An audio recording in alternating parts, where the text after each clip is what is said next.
안녕하십니까. 두 달 만에 또 저희 설명회를 열게 됐는데 저희가 이제 설명회가 총 이번에 3개 학년으로 나누어서 진행을 합니다. 오늘은 그 중에 예비 고상 설명회를 진행을 할 건데 요즘 한창 좀 춥죠? 확 추워졌어요.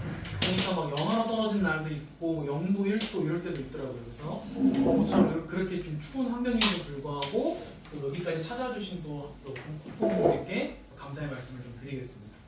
그런 만큼 저희가 또 최선을 다해서 저를 포함해서 선생님 두 분께서 순서대로 들어오셔서 수능이라든가 입시에 도움이 될 만한 정보를 좀 충분히 말씀을 좀 드리려고 하는 거니까 네, 잘 들어주시면 좋을 것 같습니다.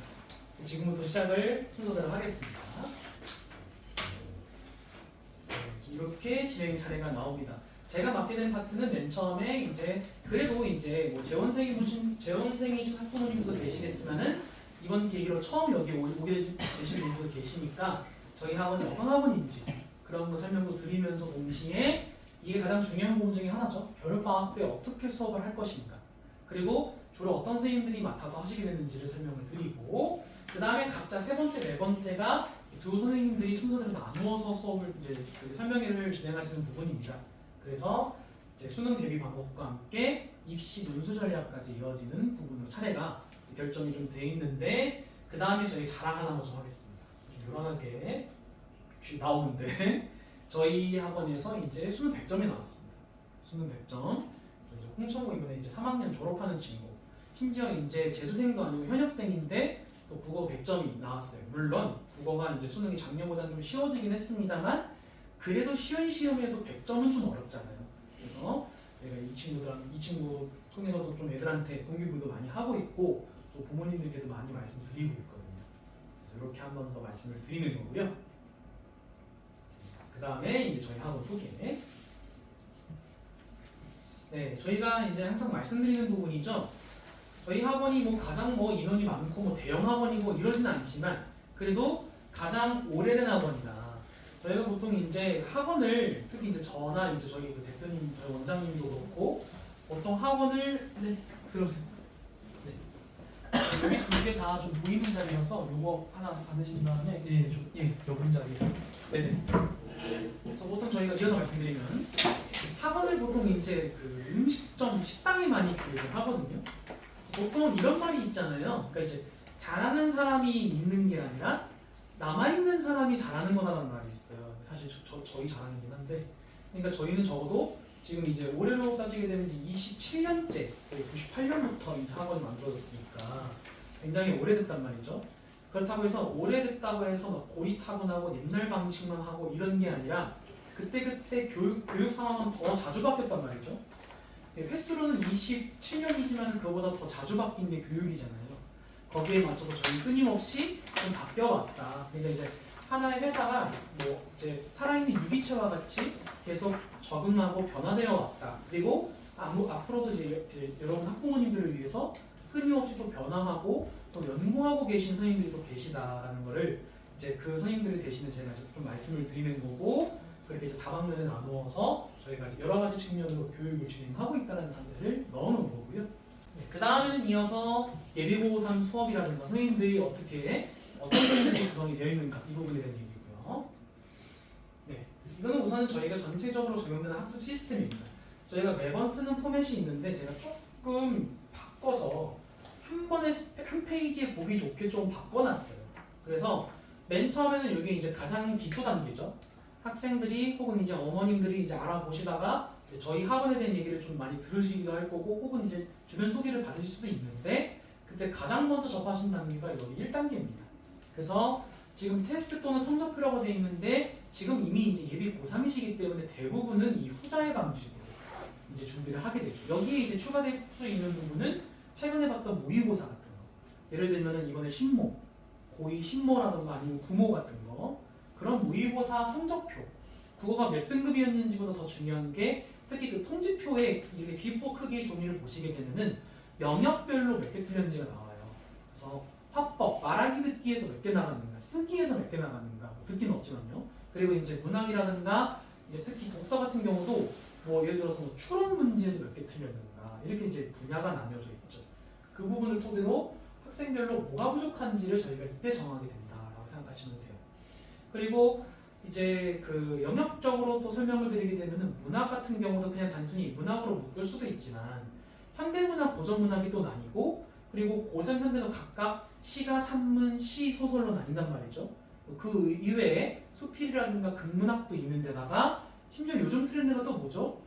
고전, 현대가 섞어서 나오거나 시랑 소설이 같이 나오는 갈래복합이라는 말이 생겼단 말이에요. 이런 것들을 전체적으로 봤을 때 뭐가 부족한가? 혹은 문학 유형 중에서 꼭 작품이라든가 그런 영역을 타는 게 아니라 우리 아이는 꼭 보기가 들어가면 좀 어려워하는 것 같아요. 이렇게 물어볼 수도 있고, 그렇죠? 보기에 특히 외부 지문이 나오면은 그걸 배운 거랑 같이 종합을 못하는 것 같아요. 이렇게 이제 궁금증이 있으셔서 오는 경우도 있잖아요. 그런 부분들이 다 포함되어 있는 상담이 이 1차 상담입니다. 이렇게 말씀드릴 수가 있는 거고. 그 다음에는 이제 피드백 단계로 1차, 2차로 나눴는데 저희가 당연히 이제 모든 수업들은 다 담당 선생님이 계시기 때문에 그분이 담임 선생님이시거든요. 담임 선생님이 처음 수업 이제 진행하고 1에서 3개월 동안 가장 이 부분이 이제 적응 시기이기 때문에 중요한 시기란 말이죠. 적응을 하면서 학생이 우리의 원래 커리큘럼 수업대로 잘 진행하고 있는지 아니면은 질문이 있고 충분히 모르는 부분이 있는데도 불구하고 그냥 넘어가는 유형인지 이게 다 학생들 성향마다 또 다 다르단 말이죠. 물론 애들 중에는 바로 쌤 저 이거 아까 저 이거 풀어오면서 궁금했어요 이렇게 딱 손들면서 딱 선생님을 부르면서 이제 어필하는 친구도 있지만 그냥 이렇게 가만히 그러니까 선생님들 입장에서는 그냥 가만히 있으면은 이해 잘 하나 보다 애들이 또 끄덕끄덕 하거든요. 이해됐어? 뭐 이렇게 하는데 나중에 알고 보니까 그 이제 과제 해온 걸 펴보면은 다 별표 투성이가 되는 거야. 야, 너 이거 궁금한 거 아니야? 그때 물어보면은 네 이렇게 얘기하죠. 그런 경우는 학생님들이 직접 관리해서 과제까지 검사하지 않는 이상은 이제 그게 정말 궁금한 건지 모르는 건지를 확인할 수가 없거든요. 그래서 그 부분이 같이 들어가 있습니다. 저희가 이따가 나오겠지만은 이제 저희가 수업이 총 4시간 중에 이제 3시간, 1시간 나눠져 있는 이유가 그 1시간이 테스트를 하면서 이제 기본적인 과제 검사를 얼추 하면서 개별적으로 또 질의응답을 받을 수 있는 그 시간을 정하게 되거든요. 그러니까 대부분의 친구들은 주중은 좀 나은 편이지만 주말 같은 경우는 그 원래 수업 시간 앞뒤 타임을 할애해서 또 남아서 공부를 하기가 쉽지가 않아요. 뭐 예를 들어 특히 이제 이과 친구들은 수학해야 된다, 과학해야 된다 이런 경우도 있고 그래서 그런 경우는 저희가 주중에 또 따로 시간을 잡아야 되기 때문에 그 여부를 간단하게 그 1시간에 정하게 된다. 이건 이따가 어차피 타임 나올 거니까 그때 말씀드리고요. 그래서 1차 피드백은 학생이 이제 이 반에 들어오고 나서 제일 먼저 하게 되는 피드백 내용이다 라고 생각하시면 되겠고 2차 같은 경우도 이거는 꼭 이제 이거는 1차 피드백과 2차 피드백의 가장 큰 차이는 2차는 들어온 시기를 따지지 않는다는 거죠. 애들 중에서는 이제 적응 문제 때문에 이제 학원에 들어와서부터 문제가 생기는 경우도 있지만 학생 개개인의 이슈 때문에 적응하지 못하게 되는 경우도 있거든요. 예를 들어서 원래는 뭐 국어 과제 해오고 공부하는데 크게 문제가 없었을 정도로 좀 여유가 있었는데 이제 예를 들어 학기가 바뀌거나 방학이 시작되거나 아니면 뭐 다른 학원을 바꿨거나 이런 여러 가지 사유를 통해서 갑작스럽게 태도가 바뀌는 경우도 있잖아요. 분명히 저번 달까지만 해도 열심히 잘 듣고 과제 잘 해오던 친구인데 확인해 보니까 갑자기 과제가 계속 안 돼 있단 말이죠. 애한테 물어보면은 바빴어요 라고만 얘기하고 이런 경우가 생길 수 있는 경우에 대비할 수 있는 게 그 장치가 2차 피드백이다라는 거죠. 그럴 수 있잖아요, 그렇죠? 뭐 아니면 학년이 올라가면서도 생길 수도 있고 고1 때까지만 해도 애가 분명히 열심히 하는 친구인데 갑자기 뒤늦게 뭐 사춘기가 와가지고요. 특히 남학생들이 많이 그러죠. 그래서 내가 이 공부를 왜 해야 하나 갑자기 본질적인 질문으로 접근해 들어가는 거죠. 그래서 갑자기 이제 어머님들이 이제 상담을 문의해 주는 경우도 많아요. 애가 갑자기 고2가 되더니 갑자기 갈피를 못 잡나 봐요. 이렇게 말씀하시는 경우도 많고 그 부분이 조치되는 부분입니다. 그 다음에 제가 이거 살짝 바꾼 건데 불성실한 경우 그래서 불성실하다의 기준은 물론 이것도 내면적인 요인 때문에 불성실할 수도 있죠. 근데 그런 게 아니라 그냥 단순하게 선생님이 이제 기본적으로 과제 해오라고 하는 거 커리큘럼 짜온 거 선생님이 의도된 방식으로 뭐 예를 들어서 과제를 안 해서 추가적으로 다른 요일에 부를 수도 있지만 뭐 그 친구가 예를 들어 문법이 좀 많이 안 돼 있는 것 같아서 뭐 언매라든가 문법 같은 게 안 돼 있는 것 같아서 너는 다음 주 수목금 중에 수요일이 된다고 했으니까 그때 정기적으로 문법적으로 공부를 하자. 너 언매 잡아야 돼. 언매 한다고 했잖아. 이런 경우가 있다고 가정했을 때 그러한 지시에 따르지 않는 경우를 말하는 겁니다. 갑자기 불현 연락이 두절된다든가, 그죠? 그 연락 두절된다는 걸 수차례 반복을 해서 뭐 예를 들어서 학생이랑 도저히 연락이 안 되고 어머님이랑만 제한적으로 연락이 가능한 경우, 이런 정말 문제가 되는 경우에 조치되는 거예요. 그래서 학습 의지 및 적응 상황이라고 써있는 건 이거는 내적인 요소를 같이 보겠다는 겁니다. 그러니까 알고 보니까 애가 최근에 이런 일이 있었다더라라는 그런 원인이 확실하게 있으면은 바로 저희가 뭐 이제 뭐 재등록을 불가시키고 퇴원시키고 이렇게 하면 안 되죠. 그때 적재적소 상황에 따라서 판단을 다르게 해야 되기 때문에, 그래서 그 재등록을 불가 조치를 하기 전에 저희가 하게 되는 게, 여기는 불성실한 경우라고 써있지만 이걸 저희가 속칭 이제 3차 피드백이라고 합니다. 그 과정에 따라 진행이 된다라고 말씀드리는 거고요. 줄 넘길게요. 그리고 이거는 수업적인 얘기입니다. 수업 때 주로 어떤 내용을 갖고 진행을 하느냐. 그래서 고3반이 갖고 있는 특징. 아무래도 고1, 고2랑 고3, 물론 이제 지금 이제 예비란 딱지가 붙긴 하지만요. 학생들의 입장에서는 이제는 조금 본격적으로 본인이 이제 갈림길에 서 있다고 생각을 하시면 되겠죠. 내가 계속 내신을 붙잡고 있어야 되는가? 아니면은 지금부터라도 이제 학생들이 또 그런 친구들 스스로를 수능 전사라고 하더라고요. 수능 전사. 그렇죠? 나는 이제부터 수능에 올인할 거야. 내신은 이제 안 되겠지. 라고 생각하는 친구들도 이제는 생길 때가 됐죠. 사실 1차적으로 고민할 시기는 사실은 예비 고2, 그러니까 고2가 된 여름방학 때가 1차 고민의 시기예요. 이제 고2 1학기 때까지는 애들이 공부 열심히 하거든요. 왜냐면 학교도 다 문학을 가르치고, 문학은 어쨌든 중요한 과목이고, 2학기는 이제 독서 아니면 언매인데, 애들이 독서, 언매에 대한 인식은 문학이랑 조금 달라요. 내가 계속 이렇게 잡고 있어도 되나? 이 시간에 수능하는 게 낫지 않나? 라고 생각하는 경우가 있어요. 근데 그게 학생 본인도 스스로도 좀 약간 속일 수 있는 경우가 있는 게, 100% 예를 들어서 학생이 엄마 나 지금부터 그냥 수능할래, 나 내신 안 다닐래 라고 얘기하는 경우 중에 거의 20%의 학생들만 진짜 수능 공부를 그때 하고요. 대부분 80%의 친구들은 약간 좀 그 내신에 썼던 만큼 성실하게 하지는 않는다는 결과값이 좀 계속 나오고 있어요. 제가 이건 인정하고 싶지 않은데 매번 그렇게 되더라고요. 제가 항상 모니터링 하거든요. 1학기 때 뭐 저도 사실 내신 들어간 선생님이기도 하니까 1학기 때 내신했던 애 중에 수능으로 간다는 애들을 다 물어봐요. 너 계속 이거 하고 있니? 너 수능한다고 했으면 9월 모의고사 열심히 봤겠지? 대부분은 만족스러운 답을 하기가 어렵더라고요. 그 부분도 좀 중요해서, 그렇죠? 아무튼 제가 이제 강조하는 부분은 예비고3의 수능은 보다 더 학생이 좀 현실적으로, 그리고 수능에 좀 더 가깝게 실전에 가까운 대비를 한다 생각하실 수밖에 없는 거고, 실제로 그 방향이 맞는 거고요. 그래서 본인의 등급을 고려해서 학습을 더 진행을 하게 된다. 그리고 이제는 사실은 과제 수행에 대한 얘기를 좀 강조하기가 좀 어려운 게, 솔직히 선생님들끼리도 얘기하고 학생 본인도 인정하겠지만 예비 고3 되고서도 이제 과제를 해오고 안 해오고 저 이거 과제 책 못했어요, 이거 얘기를 할 수 있는 시기는 사실 이미 지났어요.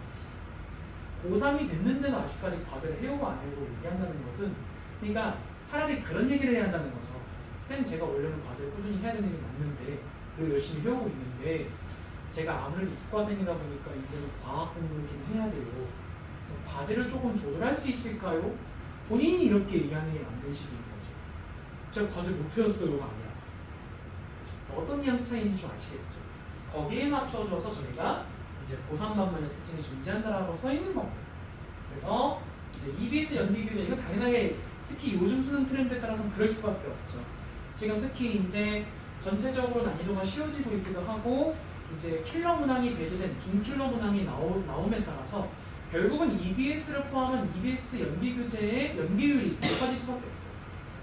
그래서 실제로 이번에도 거의 이제 비문학 같은 경우는 거의 한 개 내지 두 개 지문이 다 수특에 나왔던 지문과 연관성이 있는 걸로 나왔습니다. 예를 들어서 뭐 서양의 과학혁명을 통한 조선 개화기 지식인들의 그런 양상, 그게 그대로 나왔거든요, 처음부터. 근데 애들이 제일 어려워하고 오답률이 제일 높았던 지문은 그 비문학 지문이에요.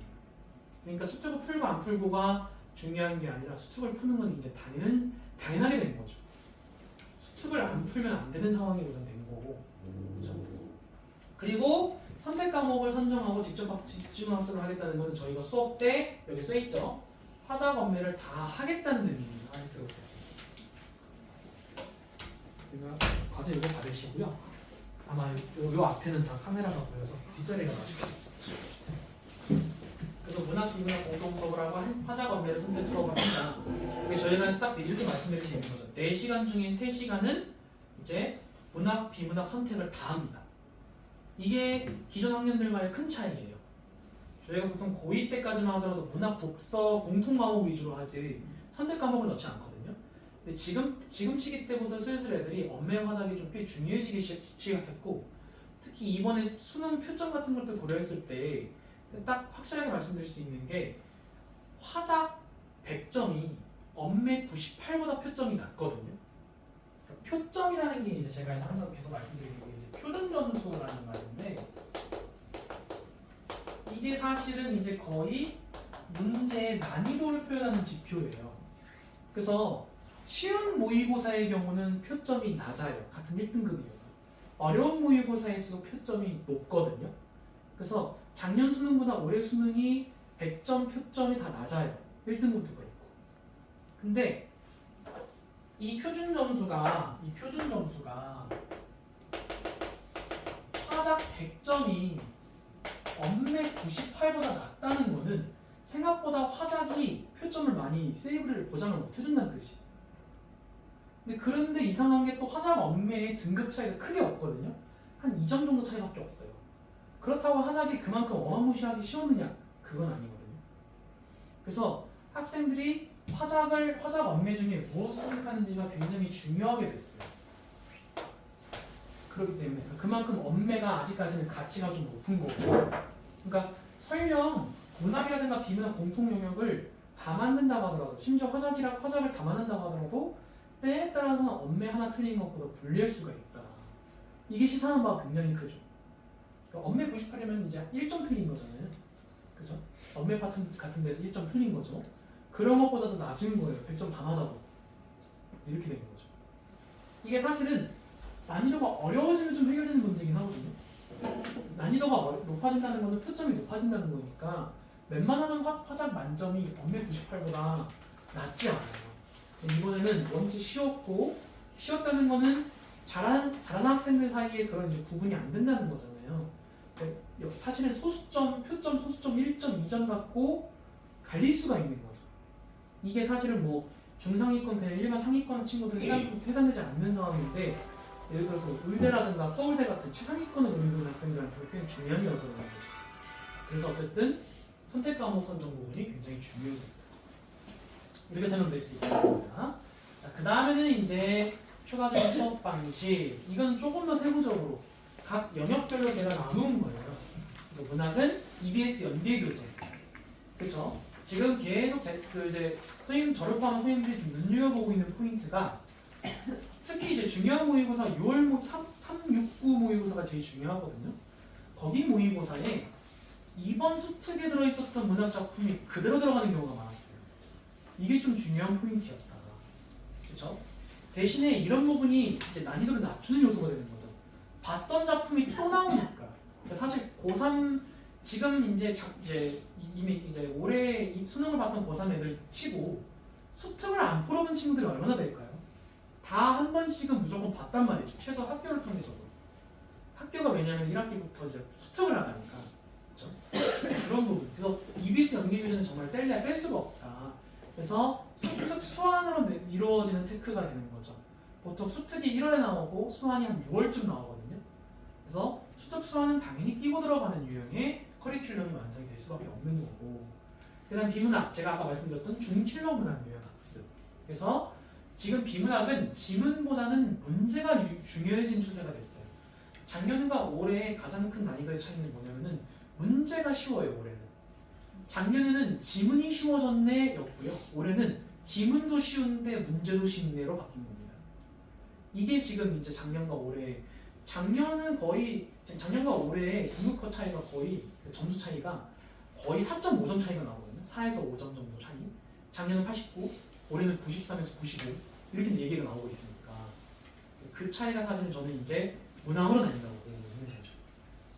화작음맥, 아까 노누이 말씀드렸던 중요점, 더 중요할 수밖에 없는 거고, 특히 본인이 화작을 선택했느냐 엄매를 선택하느냐에 따라서 완전히 방향성이 달라지게 돼요. 화작은 어떻게 보면 좀 단순해요. 드립다 문제만 풀면 돼요. 화작은 추가적인 개념이라 할 게 없어요. 뭐 사실 고3까지 된 친구가 뭐 말하기를 어떻게 해야 한다. 글을 쓸 땐 이렇게 써야 돼. 이걸 알아둘 필요가 있을까요? 그것보다는 문제 많이 풀고 유형 파악하는 게 중요하죠. 근데 엄매는 달라요. 엄매는 우선 본인이 문법적인 개념을 다 알지 않으면 의미가 없어요. 특히 엄매 같은 경우는 문법 지문인데도 불구하고 보통 두세 문제 정도를 문법적인 개념을 담고 있는 비문학스러운 지문을 먼저 넣어주거든요. 특히 작년도 그렇고 올해도 그렇고 요즘 트렌드가 그게 중세국어가 나와요. 애들이 중세 어려워하잖아요. 그걸로 이제 지문이 나오는 거죠. 이런 게 특징입니다. 과제는 크게 두 가지 포인트는 투 트랙입니다. 공통 과제로 진행되는 저희 학원 교재 저희가 앞에다가도 세팅해놨는데 학생별로 다 3권씩 가지게 되죠. 문학, 독서, 선택 이렇게. 엄매반 애들은 엄매, 화작반 선택한 애들은 화작 이렇게 3번. 그리고 개별 과제 보통 서점에 있는 과제 중에서 예를 들어서 저는 고전이 어려워요. 그럼 이제 고전으로 현대가 어려워요. 현대로 아니면 유형이 저는 보기가 들어간 게 어려워요. 그럼 보기가 많이 들어있는 문제로 뭐 모의고사 문제집이라는 거 이런 것들 자기소리 같은 거 이렇게 되는 거예요. 그 다음 시간표 이건 이제 아마 블로그로 많이 보셨을 내용이고 제가 저 블로그에 들어있는 거를 그대로 갖고 온 겁니다. 그래서 엄매 화작반 인문논술은 인문논술 따로지만 엄매 화작반별로 크게 선생님들 저를 포함해서 총 이제 4분의 선생님이 수업에 들어가시게 됩니다. 논술 1분, 엄매 화작 고3 국어 수업은 총 3명. 그렇죠? 저 조선민 선생님, 윤경 선생님 이따가 어차피 나옵니다. 어떤 분들이신지 이렇게 알아두시면 되겠죠. 그리고 이제 선생님들 소개가 되는 거죠. 맨 처음엔 저희 이제 서북국어의 서북 대표님, 저희 대표님이시라서 넣어드린 거고 두 번째가 저고 네, 얼굴이 많이 바뀌었죠.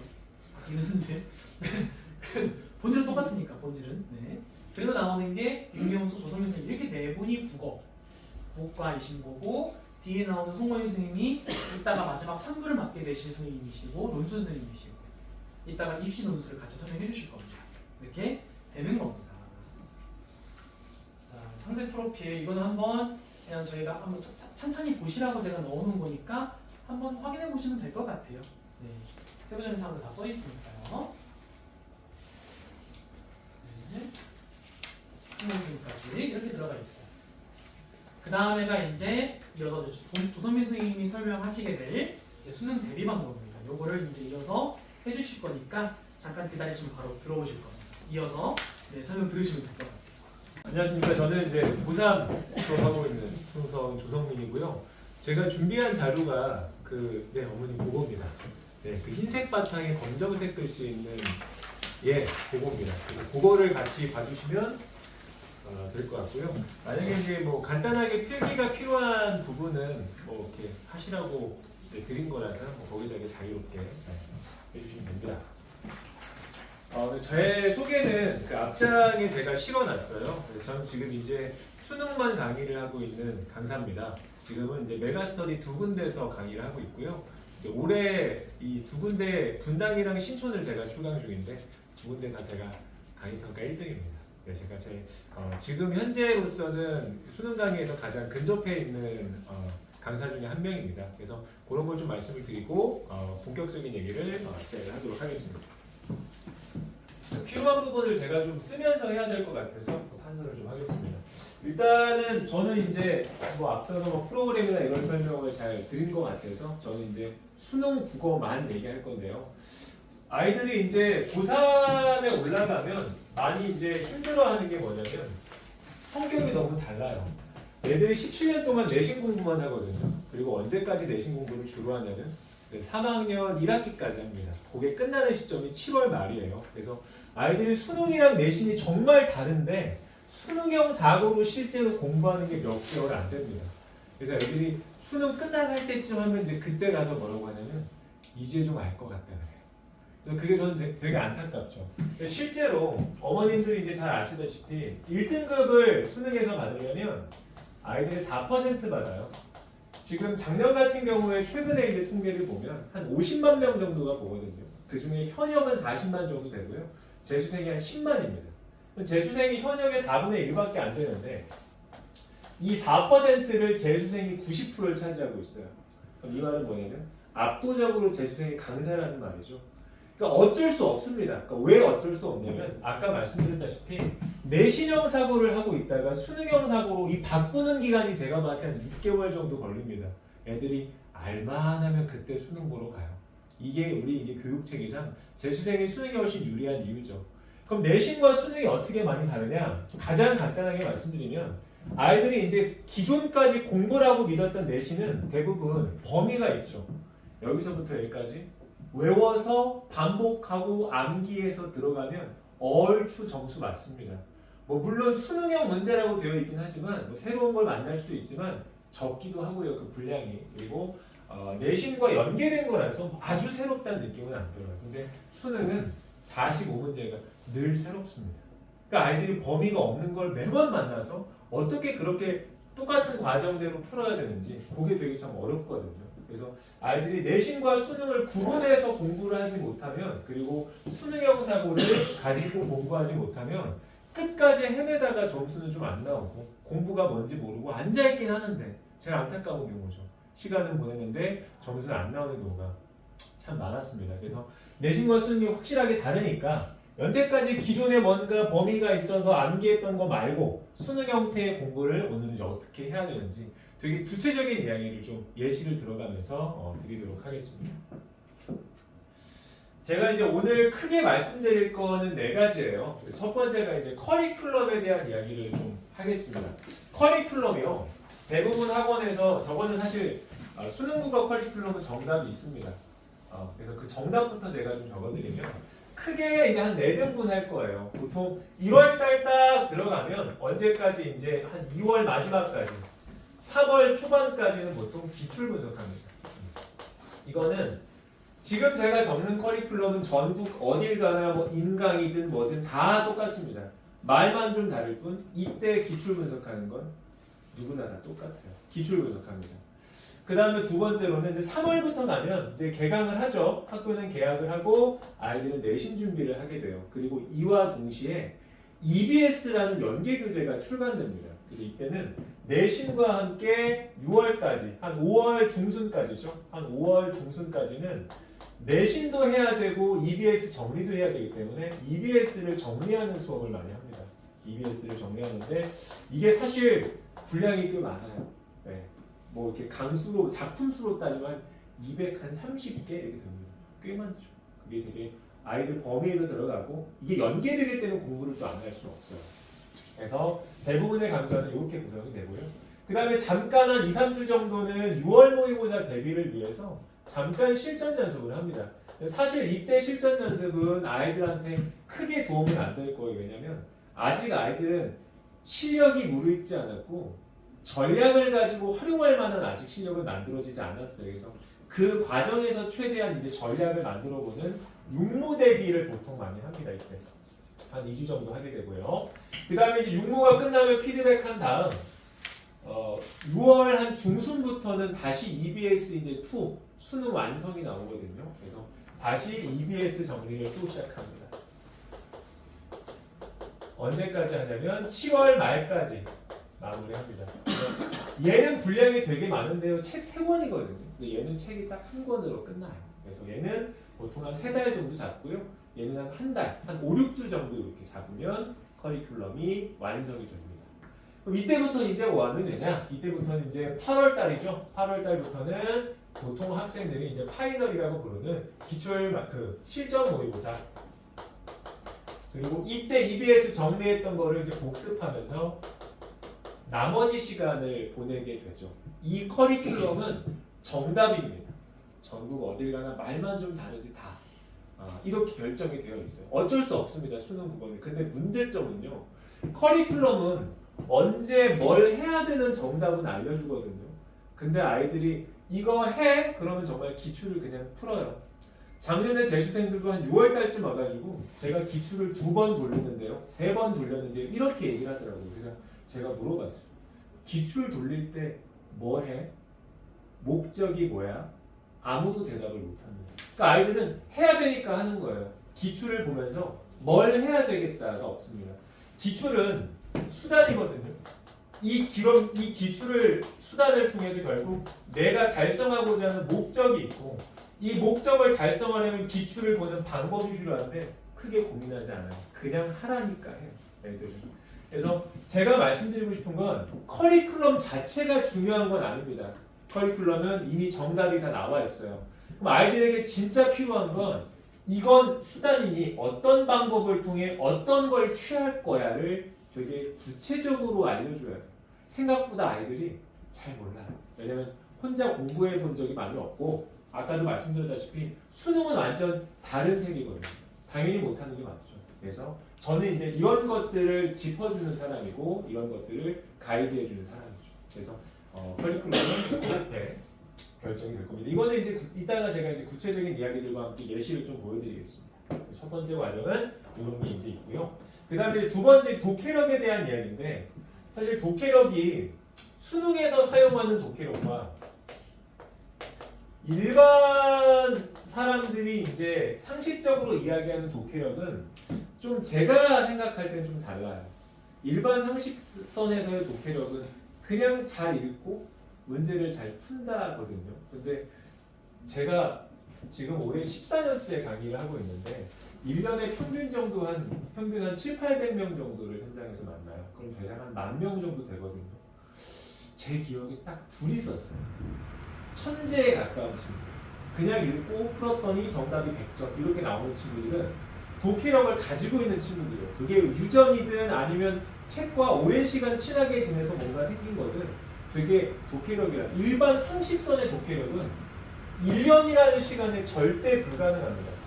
그 친구들은 아주 오랜 기간 동안 훈련한 친구거나 아니면 그냥 수능형 사고를 갖고 태어난 친구들 천재입니다.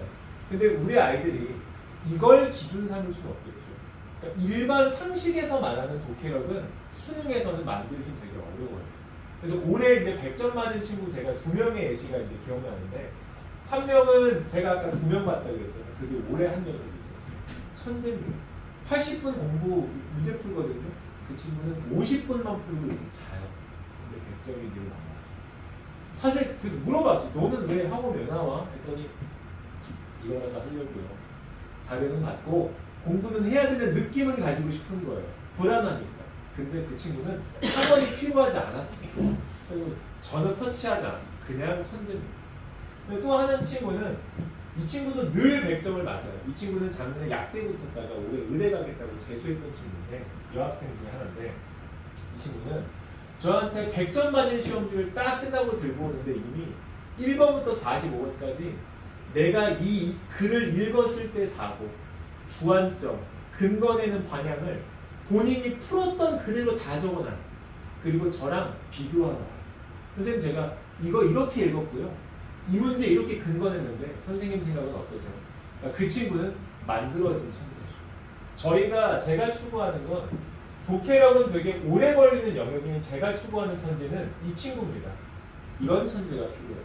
만들 수 있는 천재. 그래서 수능국어에서 말하는 독해력은 읽고 단순히 읽었던 이해가 되더라가 아니라 확실하게 글의 종류에 맞게 목적을 가지고 있으며 그 목적을 달성하기 위해서 구체적으로 어떤 과정의 정보 처리를 할 건지 정보 처리라는 거는 뭐 동그라미도 치고 뭐 밑줄도 치고 필요한 건 밑줄 뭐 이렇게 쓰기도 하고 그런 거거든요. 이게 글마다 다 달라요. 글의 종류마다 가장 문제에서 나올 수 있는 과정 그대로 갖다가 늘 풀 수 있는 게 독해력이에요. 이건 만들 수 있습니다. 인문지문이지 어떤 과정으로 읽어야 되지 아이들이 훈련해서 돼요. 근데 그냥 읽고 그냥 푼다? 이거는 제가 봤을 때는 강사로서 좀 무책임한 얘기예요. 제가 주로 얘기하는 독해력은 확실한 목적에 맞게 구체적인 정보 처리 과정을 통해서 이해하고 그리고 풀이 능력에 맞게 어떻게 근거내는 방식으로 문제를 푸는 거. 이게 제가 아이들에게 추구하는 이제 독해력입니다. 이거는 뭐 어느 정도 편차가 있겠지만 6개월 정도면은 그래도 자기의 어떤 한계치까지는 갈 수 있다고 봅니다. 이게 첫 번째고요. 독해력이고요. 그 다음에 이제 세 번째, 풀이 능력이 어떤 거냐? 이것도 이제 조금 이제 구체적인 얘기를 드릴게요.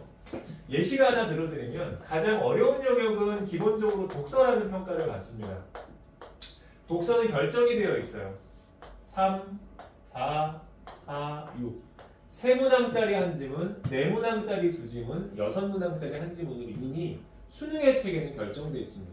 그 중에 제가 이제 간단하게 예시를 들어드리면 요 4문항짜리는 사회 파트 하나, 보통 우리가 사회라고 부르는 게 법이나 경제 같은, 정치 같은 거고요. 그 다음에 두 번째 4문항짜리는 과학기술 지문 하나 이렇게 나옵니다. 사회 지문 같은 경우는 4문항이 나온다. 어떻게 구성되냐면 1번에는 글구조 물어보고요. 2번에는 내용일치 물어봅니다. 여기까지는 아이들이 그리 어렵지 않게 풀어요. 그냥 찾아가서 왔다 갔다 비교해서 풀어요. 근데 세 번째는 추론 문제가 나오고요. 추론 문제는 아이들이 한 번 사고를 해서 본문과 보기를 이어주는 게 필요하거든요. 마지막 네 번째가 보기 문제가 나옵니다.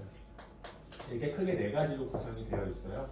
그래서 풀이 능력이라는 건 어떤 거냐면 얘네들은 있냐 없냐 찾는 게임이니까 그리 어려운 영역이 아니냐 없어도 풀 수 있지만 추론 문제나 보기 문제는 보기를 어떻게 다룰 건지 선택지가 어떻게 생겼고 어떤 과정에서 정보 처리해야 되는지를 다 알려줍니다. 선택지 정보 끊어야지 앞부분 보는 거 아니지 뒷부분에 보기 있지 연결고리 보는 거지 이런 식으로 아이들이 어떤 과정에서 근거를 만들어낼지를 다 학습하고 가요. 근데 요게 최근에 이제 왔다 갔다 하다가 올해 2024년도부터 완벽하게 보기 문제가 자리를 잡았습니다. 그래서 근거 내는 방식이 딱 맞아 떨어지게 바뀌었어요. 옛날에는 아이들이 무턱대고 보기를 읽었거든요. 지금 추세는 보기의 중요성이 사라져서 보기를 읽지 않고 바로 문제를 풀러 들어갑니다. 최근의 추세는 그래요. 근데 아이들이 이런 방향성을 모르고 있기 때문에 읽으라니까 읽고 선택지 보고 어디서 뭘 해야 될지 모르고 그냥 감으로 이렇게 때려 맞추는 경우도 있거든요. 그래서 그런 공부를 하면 사실 좀 내가 는다, 좀 뭔가 하니까 된다 이렇게 좀 받아들이기가 좀 어렵죠. 그래서 이런 부분들을 이제 공부하게 될 거고요. 이게 이제 어느 정도 되는 시간까지가 한 6개월 그리고 이제 마지막으로 전략이 붙어 있는데 전략은 되게 여러 가지가 있을 수 있어요. 가장 기본적으로는 국어라는 게 45문제를 80분 안에 풀어야 되거든요. 그러다 보니까 시간이 굉장히 중요한 싸움입니다. 시간에 맞게 문제를 풀이하는 순서도 있고요. 아이들 이거 대부분 45문제 다 못 건드려요. 그럼 어떤 문제는 못 풀 수도 있겠죠. 그러면 어떤 문제를 못 푸는 게 좋을까요? 어려운 문제를 못 푸는 게 좋겠죠. 내가 시간을 소모했는데 어려웠어. 그래서 틀렸어. 그 친구와 시간을 아예 안 써서 틀린 친구는 결과값이 같잖아요.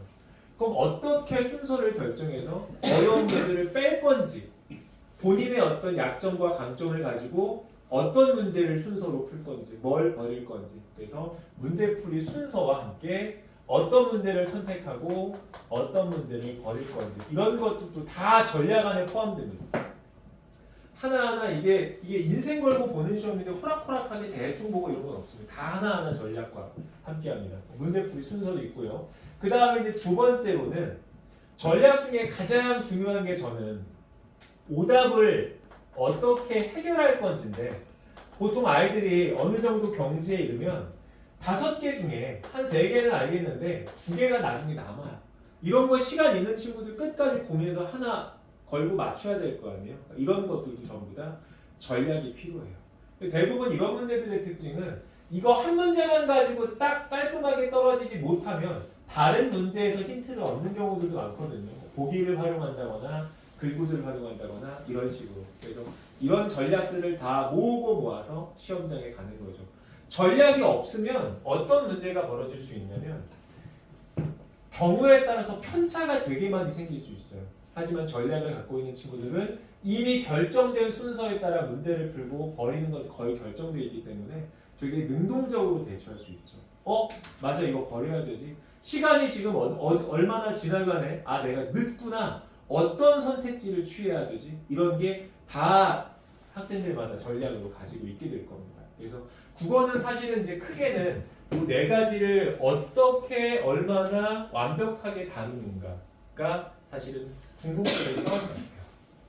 그래서 이제 제가 이제 두루뭉술하게만 말씀드렸기 때문에 좀 구체적인 예시를 하나 보여드리기 위해서 다음 이제 요거 하나 설명을 해드리겠습니다.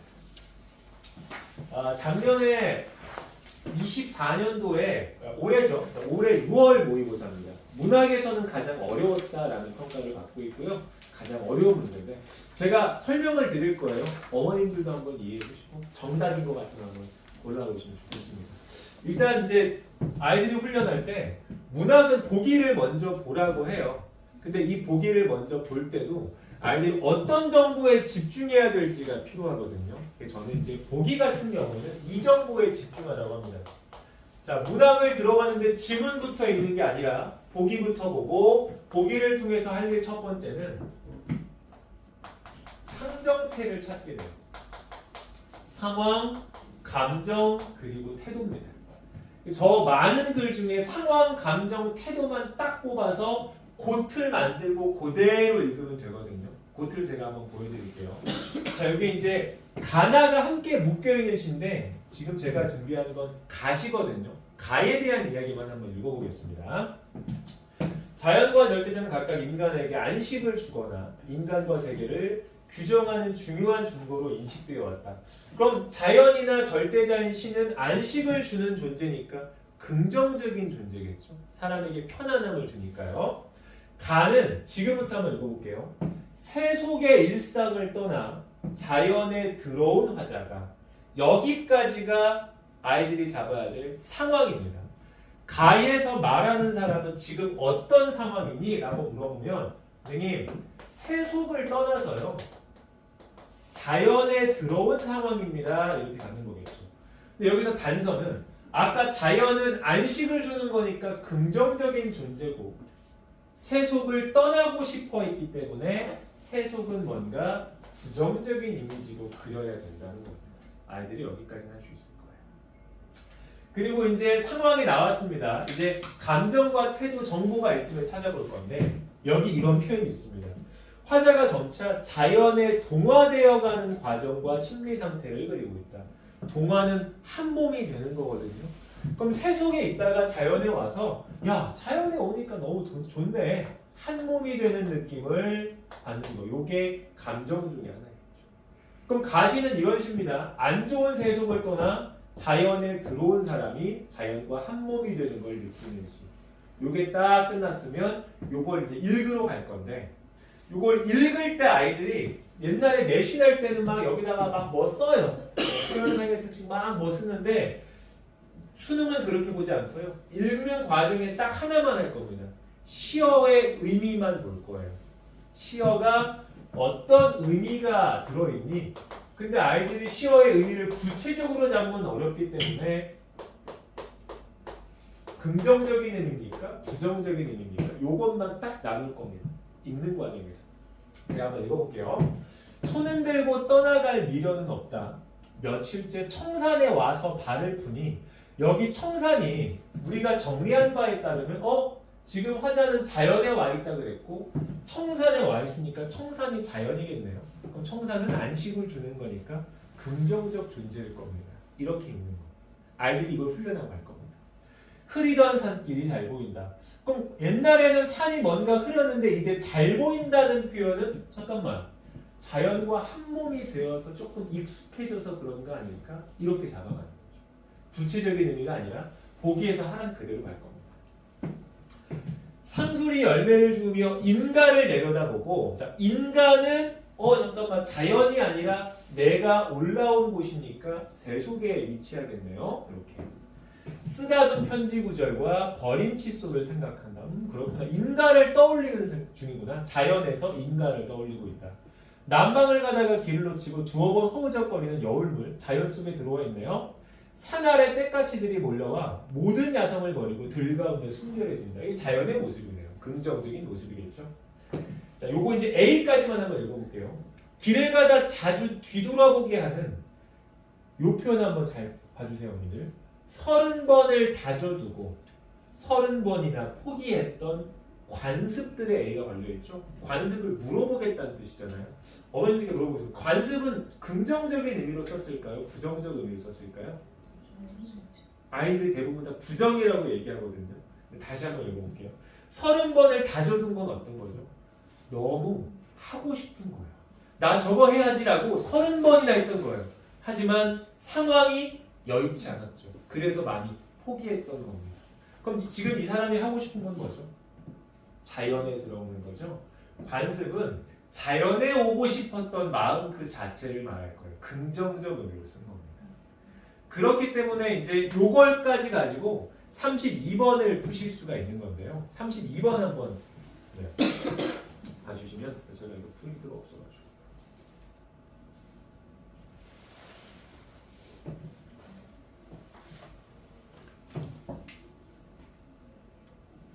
요걸로 하겠습니다. 자, 먼저 B는 우리가 아직 안 했으니까 A만 가지고 한번 여쭤보겠습니다. 길을 가다가 자주 뒤를 돌아보게 하는 것이라는 점에서 일단 여기까지 끊어서 보셔야 돼요. 다시 돌아갈 수 없는 그리움의 대상이다. A는 자연이잖아요. 지금 화자는 현재 자연에 들어있죠. 네, 안 됩니다. 지금 들어와 있는 공간이기 때문에 그리움의 대상이 아니에요. 현재 와 있는데 성공했죠. B는 안 볼 거고요. 3번을 보겠습니다. 바라봄의 대상인 서쪽 마을과 서쪽 마을은 속세일까요? 자연일까요? 마을이니까 세속의 모습이겠죠. 그러면 자연은 여기와 관련되어 있지 않을 거예요. 그래서 3번을 지울 겁니다.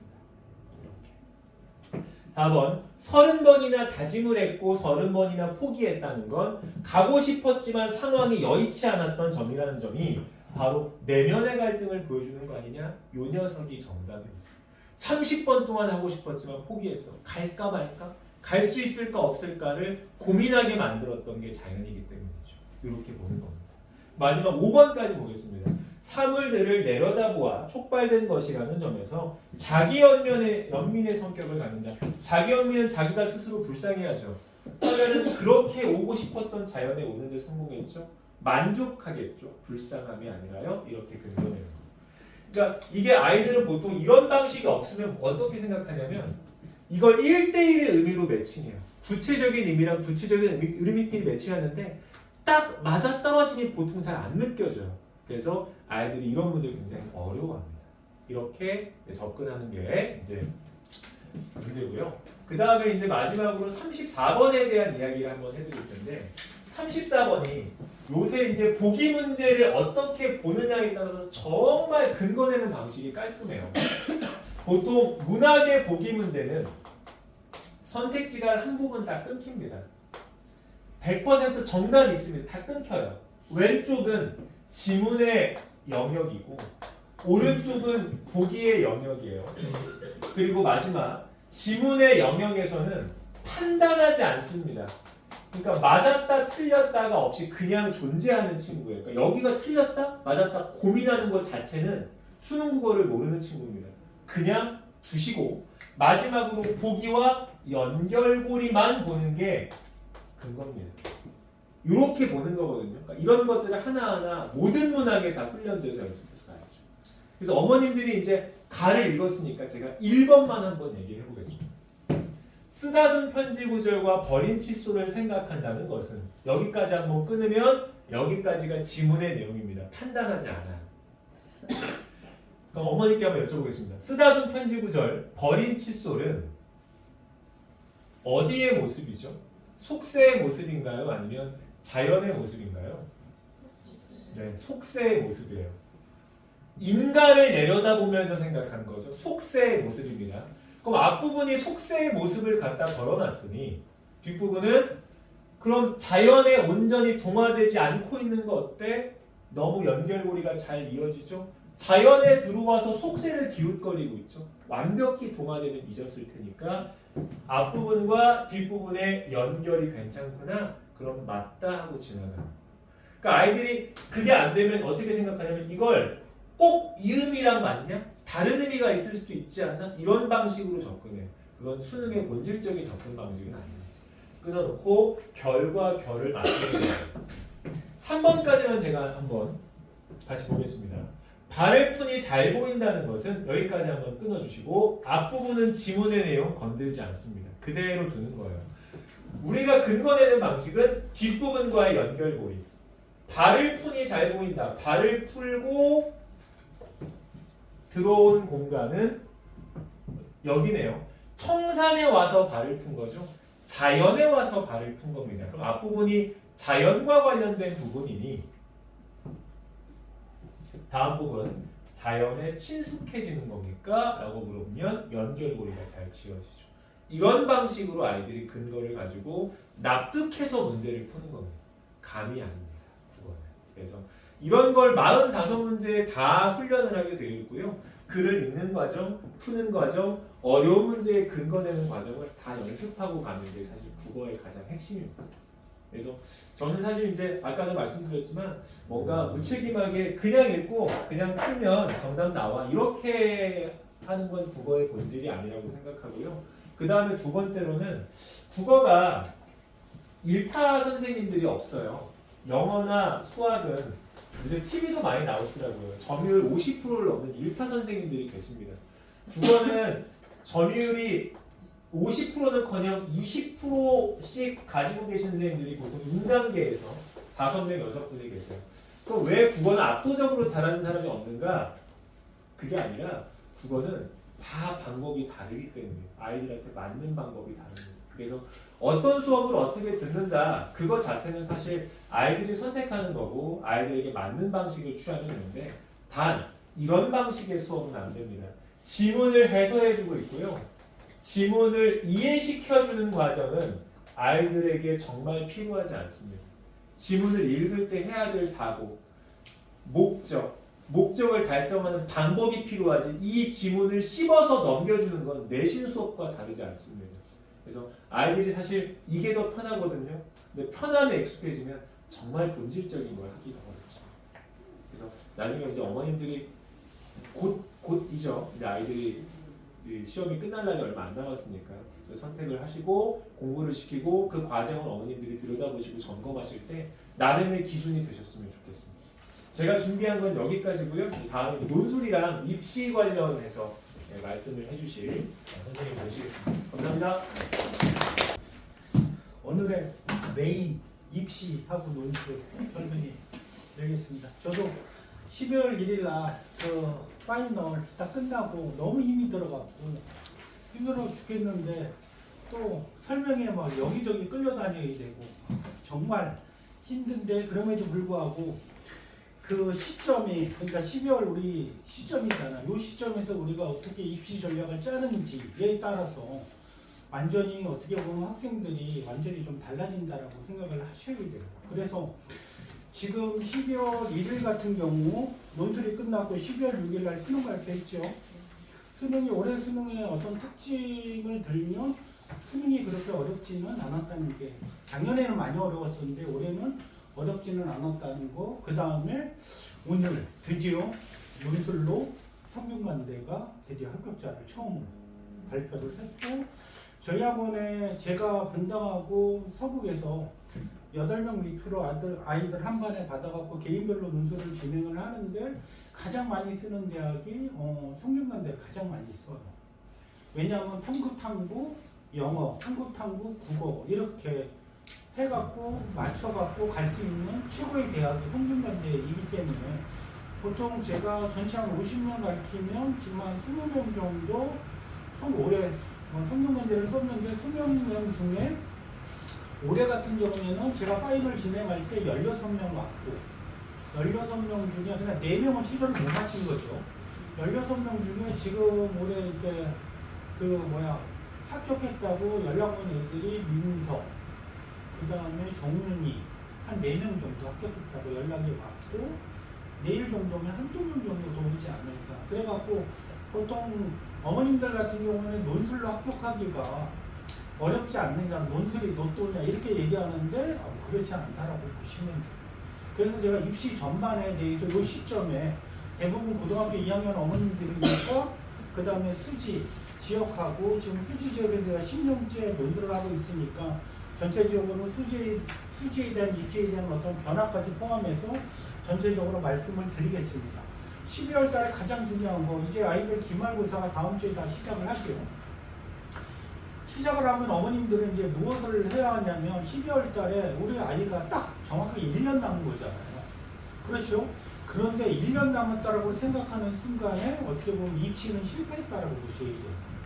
수능이 11월 달이지만 정확하게 가장 중요한 시험이 우리가 3월달 모의고사, 4월달 모의고사, 6월달 교육과정평가원에서 나오는 모의고사, 7월달 인천, 그 다음에 9월달 교육과정평가원에서 나오고, 그 다음에 10월달에 전북에서 나오고, 그 다음에 수능을 보는데 모의고사를 적어도 6번 정도를 봐요. 6번 정도에 가장 중요한 모의고사가 무엇이냐라고 하면 대부분 어머님들은 6월 모의고사가 교육과정평가원에서 나오는 모의고사가 가장 중요하지 않나요? 라고 얘기를 하는데 가장 중요한 모의고사는 3월달 서울권 모의고사라고 보시면 돼요. 거의 3월권 모의고사가 아이들의 수능 성적이라고 생각을 하셔야 돼요. 그리고 거의 이거는 변하지 않는다고 보시면 되고 지금 10월달에 어머님들 모의고사를 봤는데 그 모의고사 성적 갖고 계시죠? 정원표하고 그 다음에 내신 성적 딱 보면 얘가 12월달 모의고사하고 그 다음에 3월달 모의고사를 비교했을 때 모의고사 성적이 꺾였다 라고 하면 이거는 뭐 거의 입시를 포기해야 된다고 보시면 돼요. 10월달에서 3월달에 어느 정도 아이가 성적이 어느 정도 올라갔다라고 하면 그 폭만큼 수능에서 그 폭만큼 뛴다라고 보시면 돼요. 분당 같은 경우에는 뭐 저희 아이도 마찬가지만은 분당 같은 경우에도 3344 정도 되는 아이들 같은 경우 겨울방학 때 정확하게 집중해서 공부를 하면 2233 정도가 나와요. 3월달 서울권 모의고사. 그리고 6월달 모의고사 같은 경우에는 보통 2233 정도 나오고 9월달 모의고사 같은 경우는 2등급 4개 정도 나오고 그 다음에 수능 가서는 한 번 더 치고 올라가면 112가 나온다고 보시면 돼요. 그러니까 이게 치고 올라가느냐 아니면 적체되느냐 아니면 떨어지느냐 이 얘기는 어떻게 보면 10월달 모의고사하고 그 다음에 3월달 모의고사를 연기하면 이 학생이 어떻게 보면 밸런스를 정확하게 판단할 수가 있는 거죠. 그러면 3월달 모의고사가 우리가 수능인 것처럼 대비를 해야 되는데 지금 여기엔 적지 않았지만 지금 전체적으로 놓고 볼 때 대학을 얘기를 하면 2등급 4개 정도면 국어이, 영어이, 수학이, 탐구이 그러니까 4업 8이죠. 그럼 4업 8이면 어느 정도 대학을 갈까요? 어머님들이. 그러니까 수지권에 있는 아이들의 가장 많은 어떤 성적이 4업 8 지금 10월달 모의고사 4업 8 아니면 4업 9, 4업 10 어떤 아이들은 뭐 4업 6 정도 이렇게 맞는 학생들이 있는데 보통 기준점을 4업 8을 두면 4업 8의 중간 정도 국어 뭐 우리가 국어가 보통 보면 96에서 89가 2등급 컷이잖아요. 그럼 93점 정도를 준다면 보통 그 정도 점수가 되면 고대 어문 계열을 갈 수가 있고요. 정시로 지금 올해 고대 어문 계열 그 다음에 경영을 가겠다라고 하면 성균관대 경영 정도를 휴업으로 붙을 수 있을 정도라고 보시면 돼요. 요즘은 경영 경제 계열이 좀 많이 세졌다고 보시면 돼요. 그래서 그 두 대학 정도를 어떻게 보면 아래로 낮추면 맞다라고 보시면 돼요. 서강대, 성균관대 경영 이렇게 만약에 성균관대 어문이라면 한양대, 중앙대 경영을 갈 수 있다고 보시면 되고 중앙대 경영을 갈래, 성균관대 어문 계열을 갈래 이렇게 하시면 맞죠. 그래서 4업 8 정도가 보통 우리 아이가 목표를 지금 3월달 모의고사의 목표를 4업 8에 진짜 둔다면 정말 행복한 거죠. 4업 8. 그 다음에 2, 2, 3, 3이면 어디를 가느냐 정확하게 건동문을 간다라고 보시면 돼요. 2등급 3개 그럼 3등급 하나면 어디냐라는 게 3등급이 얼마나 벌어지느냐에 따라서 틀리지만은 보통 보면 2대 중앙대라고 보시면 되고 그래서 정확하게 그냥 모의고사 성적은 우리가 어떻게 보면 시스템이 정확하게 결정되어 있다고 보시면 돼요. 그러니까 112면 연구되고 2등급 4개면 성대 서강되고 그 다음에 2, 3 정도면 중앙대 2되고 그 다음에 2, 3, 3이면 뭐예요? 흔히 여기서 우리가 건대, 동대, 홍대고 3, 3, 3, 3이면 국순 세단이고 그럼 3, 3, 3, 3 바깥으로 나가면 뭐 우리가 흔히 여기서 얘기하는 아주대 같은 경우 보통 보면 3등급 4개 정도 3등급 4개 정도 아주대 경기대는 3334 정도. 그런데 여기서 이제 문제는 우리 아이가 선생님 5등급이 있어요. 특히 수학이. 이러면 이거는 좋은 대학을 갈 수 있는 방법은 일단은 없고요.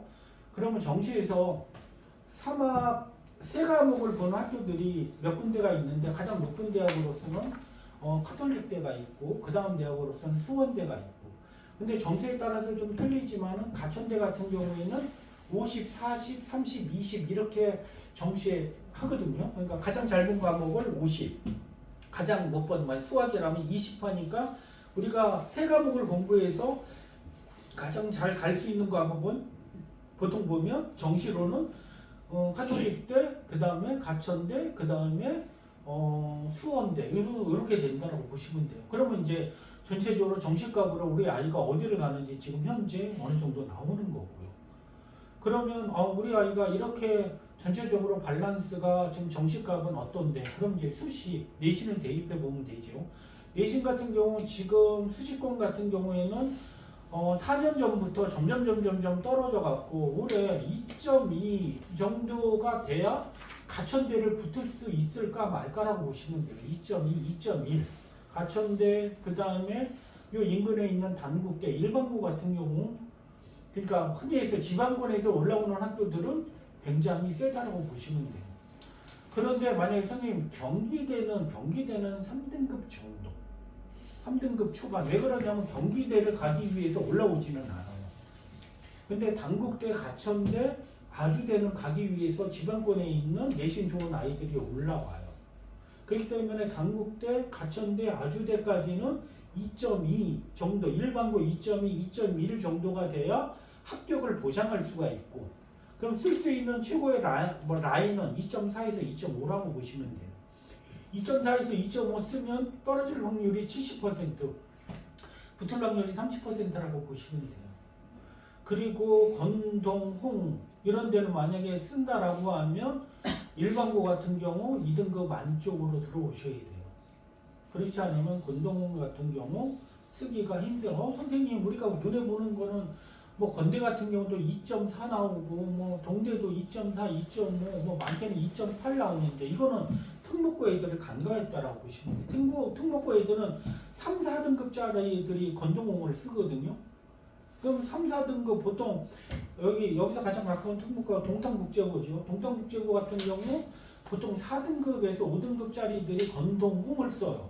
그러면 얘 하나 붙고 일반고 같은 경우 붙어갖고 n분의 1 하면 2.8 정도 나왔다. 그럼 얘는 4등급이니까 일반고가 얼마나 돼야 되는지 들어가 보면 특목고 반, 일반고 반이라고 보시면 돼요.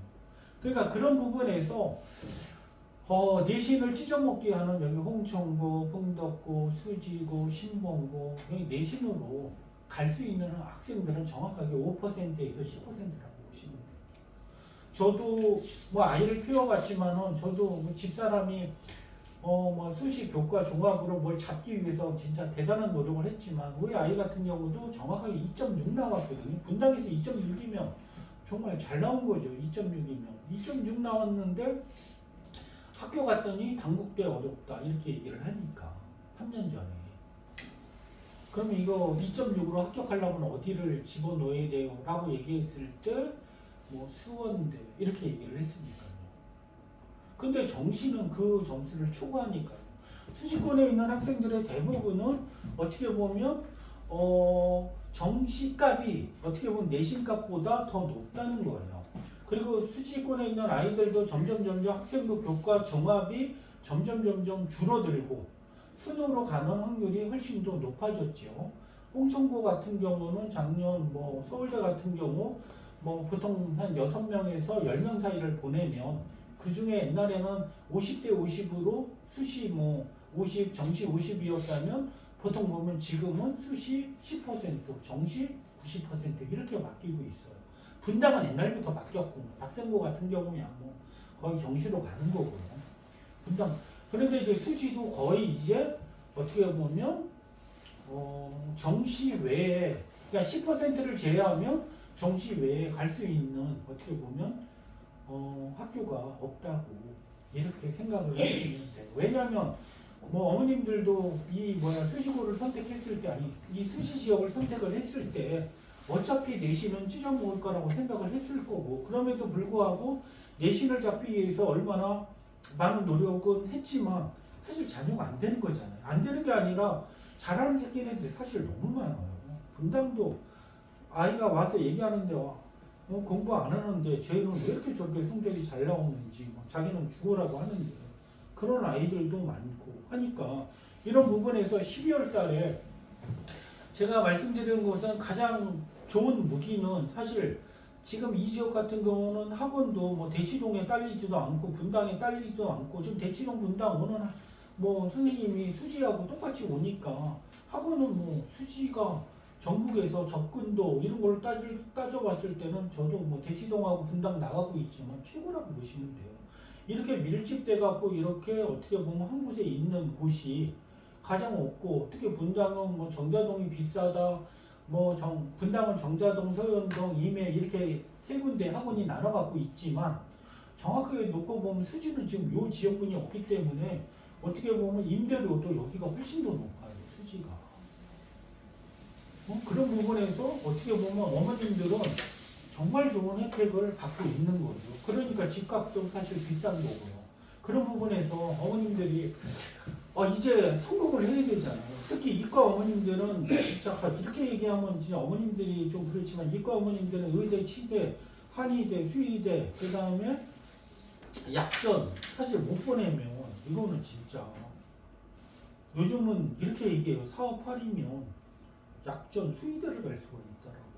진짜 약한 한의대를 보낼 수가 있다라고 하는데 진짜 한의대, 수의대 제 친구도 수의대에 있는데 얘 거의 뭐 진짜 이렇게 얘기하면 그렇지만 떼돈 벌어요. 정말. 그리고 부모님들 같은 경우는 이런데 한의대 보내고 특히 치의대, 의대 보내면 사회적으로 이 신분 자체가 완전히 달라져요. 이과 오면 진짜 어떻게든 수학을 진짜 수학만 잡는다면 나머지는 잡는 게 문제가 아니거든요.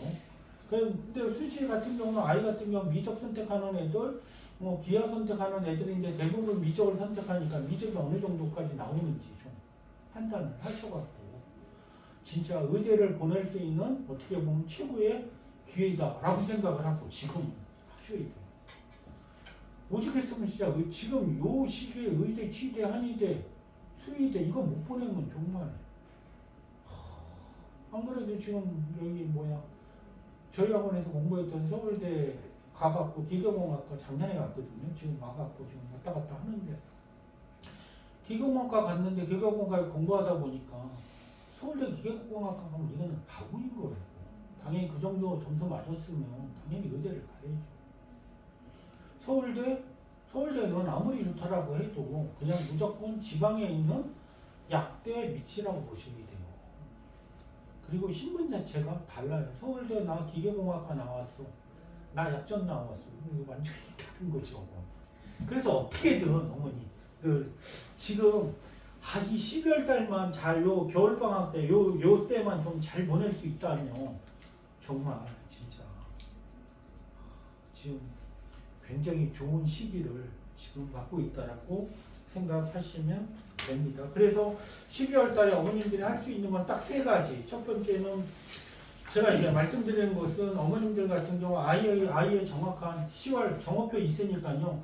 국어 어떤 파트가 국어 1번부터 이게 쭉 있잖아요. 문학이 약한지 비문학이 약한지 그 다음에 화작하고 언매 둘 중에 어디가 약한지 빨리 판단을 하고 쓸데없이 문학 잘하는데 문학하지 마시고 비문학 잘하는데 비문학 하지 마시고 딱 찝어갖고 요 2달 동안 아이가 가장 못하는 부분 문학이냐 비문학이냐 아니면 화작 언매 둘 중에 하나 해갖고 어느 파트인지 빨리 선택해갖고 그 부족한 부분을 메꾸고요. 영어 같은 경우에는 대부분 수지권에서 1번부터 그 듣기를 틀리는 아이들은 없을 거고요. 듣기 틀리면 그냥 기부업 해야죠. 듣기 틀리면 1번부터 29번 내에 틀리는 건 없을 거고 틀린 건 30번에서 40번일 거거든요. 빈칸 추론, 문법 한 문제, 그 다음에 가로에 그 단어 찾는 문제 이런 문제들인데 요 빈칸 추론 영어 고등학교 3학년 전문적으로 하는 학원 가면 빈칸 추론 2달 아주 그냥 죽도록 하거든요. 그 부분. 근데 우리 아이가 선생님 3등급 정도뿐이 안 나와요 라고 한다면 뭐 어머님들한테 대시동에 보면 스파르타 학원 있거든요. 어머니 거기는 어머님들이 때리는 거를 서약을 해야 돼. 영어 같은 경우에는 특히 이과 애들 점수 안 나오는 애들은 어쩔 수 없어요. 패는 데 가깝고 하셔야 돼요. 이건 딱 진짜 농담이 아니라 그 성적 그 학원에 앞에 딱 가면 그게 있어요. 얘가 4등급이었는데 특기. 근데 그 거기 들어오는 조건은 이제 특기가 만점 나와있죠. 그러면 영어 단어만 외우면 2등급까지 2등급 못 맞으면 이거는 진짜 문제죠. 2등급 만약에 듣기가 아이가 문제가 있다라고 하면 그건 어머님들이 문제고 이거 정확하게 어머님들이 어렸을 때 아이를 영어를 안 시켰다는 거고 그래서 듣기에 우리 아이가 문제가 없다라고 하면 영어 만약에 아이가 3등급 나온다 그러면 학원 족치고 학원 그리고 어머님들 같은 경우는 아이가 영어 듣기 얘가 제대로 하는지 하나하나 다 확인하고 계속 이렇게 하면 아이 같은 경우 영어 단어 외울 수밖에 없거든요. 그러면 영어는 2등급 정도. 그래서 영어는 1등급 맞나 2등급 맞나 그렇게 큰 차이가 없어요. 특히 이과는. 문과는 약간의 차이가 있는데 이과는 좀 큰 차이가 없고 2등급에서 3등급 이건 어마어마한 차이라고 보셔야 돼요. 그래서 영어 같은 경우 이과에 아이가 좀 떨어진다면 2등급을 목표로 가는 거고 문과는 뭐 당연히 1등급을 목표로 가는 거고 그 다음에 국어, 영어, 수학 같은 경우 이제 문과는 확통을 하게 될 거고 그 다음에 이과 애들은 미적을 할 건데 보통 수시권 학생들은 이제 확통이나 미적을 돌려봤기 때문에 아이가 어떻게 하는지 다 나오거든요. 확통 뭐 여학생들은 이제 확통이 어렵다라고 하니까 어려우면 그냥 외우면 돼요. 확통은. 그러니까 좀 느슨하게 하는 데보다는 타이트하게 하는 데를 보내셔야 되고요. 그래갖고 이거를 하고 그 다음에 지금 우리가 선택할 수 있는 거는 어떻게 보면 지금 우리 아이를 얘가 자기주도가 되지 않는다면 어떻게 할 것인가 라고 했을 때 갈래길은 세 가지라고 보셔야 돼요. 한 번은 늦었지만 재정관 같은 경우 그냥 기숙이죠. 기숙 같은 경우에는 2학년 때 보내봤으면 성적이 올라갔으면 3학년 때 보내는 것은 괜찮은데 얘가 3학년 때 기숙을 보내면 이게 적응이 되게 중요하거든요. 기숙은 밥부터 시작해갖고 이런 그래서 얘가 맞는지 안 맞는지 이렇게 하는데 여학생들은 추천하지 않지만 남학생 자기주도 학습 되지 않는 학생들은 차라리 그냥 기숙학원에 그냥 집어넣는 것이 가장 좋다고 보시면 돼요. 만약에 자기주도가 된다라고 하면 이 인근에 뭐 이돌부터 시작해갖고 그 메가스터디에서 하는 러셀도 있고 여기 주위에 많거든요, 어머니. 그래서 철저히 관리하는데 해갖고 근데 우리 아이는 선생님 관리가 잘 돼요라고 하면 할 필요는 없고 그래갖고 만약에 특히 안 돼. 저희 아이는 뭐 안 됐기 때문에 애 엄마가 화장실까지 쫓아갔으니까요. 진짜 잠도 같이 자. 문 열어놓고. 그러니까 아이가 자기도 그 자기 스스로 컨트롤이 안 되니까. 그리고 두 번째 같은 경우에는 지금 어머님들한테 말씀드렸듯이 아이를 어떻게 시킬지. 그래서 정오표 분석을 하고 뭐 물론 이제 문과는 만약에 문과 같은 경우는 제가 무료로 컨설팅을 정오표 갖고 오면 컨설팅을 해드릴 거고요. 이과는 사실 지금 시간이 지금 너무 많이 예약이 되어 있어 갖고 시간이 없어 갖고 이과는 조금 좀 그렇고 좀 문과는 제가 아마 개별적으로 다 무료 컨설팅을 해갖고 아이 이제 어떻게 할지 그 부분을 다 한다라고 보시면 되고 두 번째는 이 핸드폰과의 싸움인데요, 어머니. 이 2개월은 핸드폰을 없애야 돼요. 학교 가면 핸드폰이 필요해요. 카톡이나 이런 부분들이. 근데 학교 가기 그 전까지 겨울방학 2개월 동안은 사실 핸드폰이 필요가 없거든요. 그러니까 핸드폰 이 부분 싸우지 마시고 그냥 잘 얘기해갖고 핸드폰 같은 게 고3인데 이제 그 공부해야 되잖아요. 그래서 좀 핸드폰 정리하셔야 되고 싸우지 마시고 진짜 핸드폰 때문에 어마어마하게 싸우는데 저희들도 집사람이 해갖고 어떻게든 해갖고 좀 해서 요 2개월 요 겨울방학이 가장 중요하기 때문에 겨울방학 이번에 이걸 놓치면 이제 다시는 기회가 없다라고 생각을 하셔야 돼요. 지금 이제 그 시점까지 몰렸다라고 보시면 되고 그리고 세 번째는 이제 친구 문제인데 학원 친구 있는데 보내지 보내면 안 돼요. 친구 있는데 절대. 왜냐면 이제 스스로 공부할 때고 애들이 있으면 이렇게 얘기를 하면 어머님들 때도 생각을 하면 아이들하고 얘기하면 그 고3 때 이 중요한 시기에 어떻게 보면 사적인 얘기를 이렇게 담화를 하면 1시간, 2시간이 5분처럼 느껴져요. 게임도 마찬가지고 게임도 고3 때만큼 이렇게 재밌는 게임이 없어요. 우리 아이 같은 경우 첫째도 아빠 왜 그래? 고3 때 숨어서 할 때는 진짜 게임이 너무 재밌었는데 막 1분 1초만 땀이 나고 하는데 지금 뭐 안 해요 게임. 그러니까 아이한테 좀 대학교 가면 뭐 평생을 게임을 하던 뭐 하던 하니까 좀 요때는 좀 해갖고 세 가지 친구 있는 학원 보내면 안 되고 그리고 두 번째 같은 경우는 핸드폰 정리하셔야 되고 세 번째 같은 경우에는 어머님들이 철저히 입시 아이하고 얘기해갖고 철저히 입시를 짜야 되고 그리고 이제 수시 관련해갖고 전체적으로 말씀을 드리면 부상부대 같은 경우는 작년에 뭐 이렇게 얘기하면 그런데 6등급짜리도 부상부대를 갔다라고 얘기를 하니까 교대의 생각이 교대 괜찮으니까 아이한테 좀 얘기를 해서 교대 보낼 수 있다면 교대를 보내는 것도 나쁘지 않다라고 보시면 그냥 이 근방에 있는 경기대, 뭐 수원대, 명지대 이런 데 보낼 바에 차라리 그냥 교육대 보내는 게 낫지 않나? 이과 같은 경우에는 그러려면 그냥 해양대나 뭐 이런 데 보내는 게 그냥 이런 수원대, 명지대 이런 데 보내는 것보다 이과 같은 경우도 교육대 보내는 게 훨씬 낫지 않을까. 그래서 우리의 마지노선은 어떻게 보면 교육대라고 보시면 돼요. 교육대. 교육대가 가고 빨리 스킵하고 넘어가겠습니다. 중앙대 같은 경우 논술 같은 경우는 간단히 말씀을 드리면 논술 같은 경우도 왜 논술이 높더냐라고 하면 어머님들이 논술 같은 경우 진짜 이해할 수 없는 게 논술 같은 경우 이 각 학교마다 특징들이 있거든요. 그 특징에 맞게 아이가 어느 학교에 맞는지를 정확하게 판단하고 그 맞는 어떤 부분에 대해서 원서를 써야 되는데 아이들이 마음대로 원서를 써갖고 와요. 근데 저는 여기에서 6월 달까지는 6명 밑으로 받아갖고 1대1로 해갖고 학교 이런 관련해갖고 아이가 한 달 딱 수업을 하고 한 달 정도 수업하면 이 아이가 어느 대학에 잘 쓰는지 알거든요. 그러면 그 대학에 맞춰갖고 그냥 집중적으로 그 대학을 판단하고 보시면 돼요. 그리고 중앙대 경쟁률과 이런 거를 잠깐 보시면 보통 합격자 점수가 보통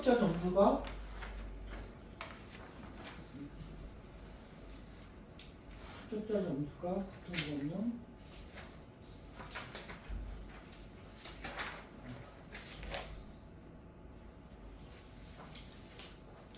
여기 보면 합격자 점수가 86, 86, 86, 86 이렇게 돼 있는데 점수가 이거는 이제 경영일수록 조금 더 높다라고 보시면 되고 그 다음에 특히 독일어 문학과 프랑스 어문 계열 같은 경우는 79, 79, 78인데 저희 학원에서 중앙대 같은 경우 보통 중앙대 모의가 6월달에 있거든요. 6월달에 보통 보면 아이들이 정말 망쳐도 기본적으로 85점은 나온다고 보시면 돼요.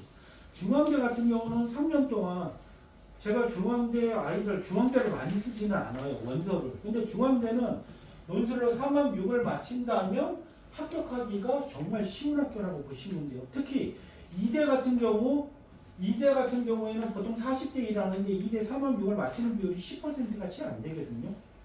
4대 1 정도가 나오는 거고 어문계열 같은 경우는 더 떨어진다고 보시면 돼요. 그래서 최저를 우리 아이가 어디까지 맞출 수 있는지에 따라서 정말 우리 아이는 선생님 수학 아니면 영어 이거 안 돼요 라고 얘기를 한다면 그러면 3학 6 이런 거를 맞춰갖고 중앙대, 서강대, 성균관대를 논술로 공략할 수가 있는 것이죠. 그런 측면에서 아이들한테 유일하게 정말 좋은 거고요.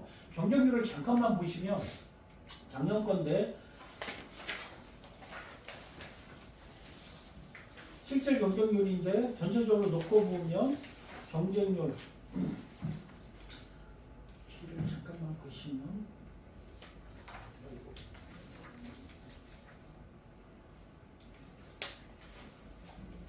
경쟁률을 보시면 국어국문학과가 보통 보면 실질 경쟁률이라는 것은 최저를 마친 비율이거든요. 국어 국문학과 17.8대 1, 영어 영문학과 20.7대 1, 확실히 도어 동문학과 13.8대 1, 14.5대 1, 13대 1, 15대 1, 12.5대 1. 그러니까 거의 학종이 중앙대가 15대 1 정도 나오거든요. 그러니까 논술도 내가 최저만 맞출 수 있다면 거의 비슷하다라고 보시면 돼요. 경쟁률이. 그래서 어떻게 보면 그래서 일반고, 특목고 무엇으로 대학을 가야 하느냐라고 같은 경우에는 어머님들이 지금 이 시점에서 우리 아이가 교과 종합 그 다음에 논술을 놓고 수시 육회를 어떻게 결정을 할지를 이제는 판단을 하셔야 돼요. 어머니. 더 변동하지 않는다라고 생각을 하시면 되고요. 고3 인원의 증가 약 4만 명 정도가 늘고 올해 재수생들이 가장 많이 시험을 봤기 때문에 어제 51만에서 52만 봤거든요. 올해도 아마 26학년도에서 51만에서 52만 본다는 게 거의 정설이라고 보시면 돼요. 그러니까 올해 입시를 보면 내년에 정확히 어느 정도 갈 수 있는지를 알 수가 있는 것이죠. 그 다음에 전체적으로 논술에서 이과 학생들의 문과 침공. 올해 같은 경우에는 깜짝 놀랐는데 이과 애들이 8명 정도가 이과에서 문과. 특히 수학이 뭐 미적이 2등급 정도가 나오는데도 불구하고 문과 쪽을 공략하는 아이들이 있고요. 그리고 3등급, 4등급 아이들 같은 경우에는 진짜 뭐 어떻게 보면 좋은 대학 가려고 하면 수리 논술, 자연계 논술을 봐야 되는데 자연계 논술은 힘드니까 아이들이 오히려 이과 쪽에서 문과 아이들이 특히 한양대 인서칼리지 이거는 3합 7이거든요. 경영경제인데 이거 같은 경우에는 600자 글 인문 논술 한 문제 인문 수리 논제가 4문제가 나오거든요. 수원 수토 그 다음에 전체 범위예요. 범위 자체가. 그러다 보니까 오히려 그냥 나는 재무학과나 그냥 경영 경제 그 다음에 퍼디넌셜 한양대에서 가장 유명한 게 퍼디넌셜 그 한양대 인터칼리지가 이게 자유전공이거든요. 그래서 경영, 응용 통계 이런 쪽 그리고 이과도 전공할 수가 있거든요. 그래갖고 올해 한양대 인터칼리지를 보려고 아이들이 어마어마하게 넘어왔다는 보시면 돼요. 특히 자연계에서 건국대 자유전공학부도 문과 같은 경우에는 400자에서 600자 쓰는 한 문제하고 수리 문제가 4문제가 달라붙어요. 문과. 그러니까 아이 같은 경우 이과 애들이 문과 쪽을 시험 보면 문과 애들은 여기 잘 못 보거든요. 수학이 너무 어려우니까. 근데 이과 애들은 진짜. 그래서 올해 이거 결과 나오면 제가 말씀드리는데 중앙대 경영, 이화여대, 스크린턴 학부, 인문2 이런 데는 이제 수리가 나온다고 보시면 돼요. 그리고 고려대 같은 경우도 수학이 내가 정말 진짜 잘하지 않으면 붙기 어려운데 어떻게 보면 고려대 같은 경우 인문 쪽으로 바꿔갖고 사업화를 맞춰갖고 문과이들하고 해갖고 할 수도 있다고 보시면 돼요. 그리고 제가 가르쳐본 결과 이과 애들이 많이 똑똑하다고 보시면 돼요. 그래서 전략적으로 이렇게 공략할 수도 있다라고 생각을 하시면 되고요. 논술 특징 새로운 학교 드디어 국민대가 들어오면서 이제 완전체 우리가 2005년도에 논술이 완전체가 되고 점점 학교가 없어지다가 2020년부터 점점 늘어서 어떻게 보면 이제 국민대까지 해갖고 우리가 16개 학교 같은 경우는 다 뽑는다고 보시면 돼요. 그리고 이제 서울대도 향후 2년 후에 다시 논술을 보겠다라고 얘기를 하는 거니까 이제 연대, 고대, 성대, 서강대, 성균관대, 그 다음에 한양대, 중앙대, 이대 할 것 없이 모든 학교가 다 시험을 본다라고 보시면 되고요. 최저 완하고 교과 반영률 축소되고 어머님들이 우리 아이가 5등급, 6등급인데 선생님 내신 포기해갖고 시험 볼 수 있나요? 네, 시험 볼 수 있다고 보시면 돼요. 우리 아이가 내신 이거하고 상관이 없다라고 하면 내신 상관이 없는데도 애들하고 모여갖고 수양평가 준비하고 날 새고 이러는데 진짜 저 같은 경우는 정말 진짜 답답해. 야, 너 교과 종합 아무것도 없지 않니? 네가 왜 친구들하고 스크랩을 짜갖고 네가 왜 그걸 준비하니? 라고 하는데 진짜 시험 끝나고 애들 수행평가 준비한다라고 해갖고 이렇게 하는데 진짜 답답한 거죠. 해봤자 얘는 어차피 우리 아이가 2등급 바뀌면 해봤자예요, 어머니.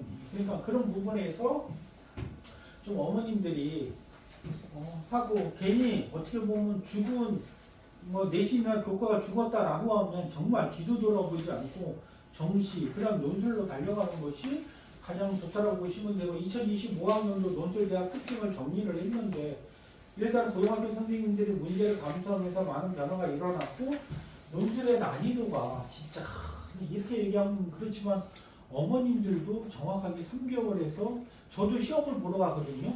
어머님들도 3개월에서 6개월 정도 논술을 공부한다면 제가 볼 때는 인근에 있는 단국대, 아주대 이런 데는 쉽게 갈 수 있다고 보시면 돼요.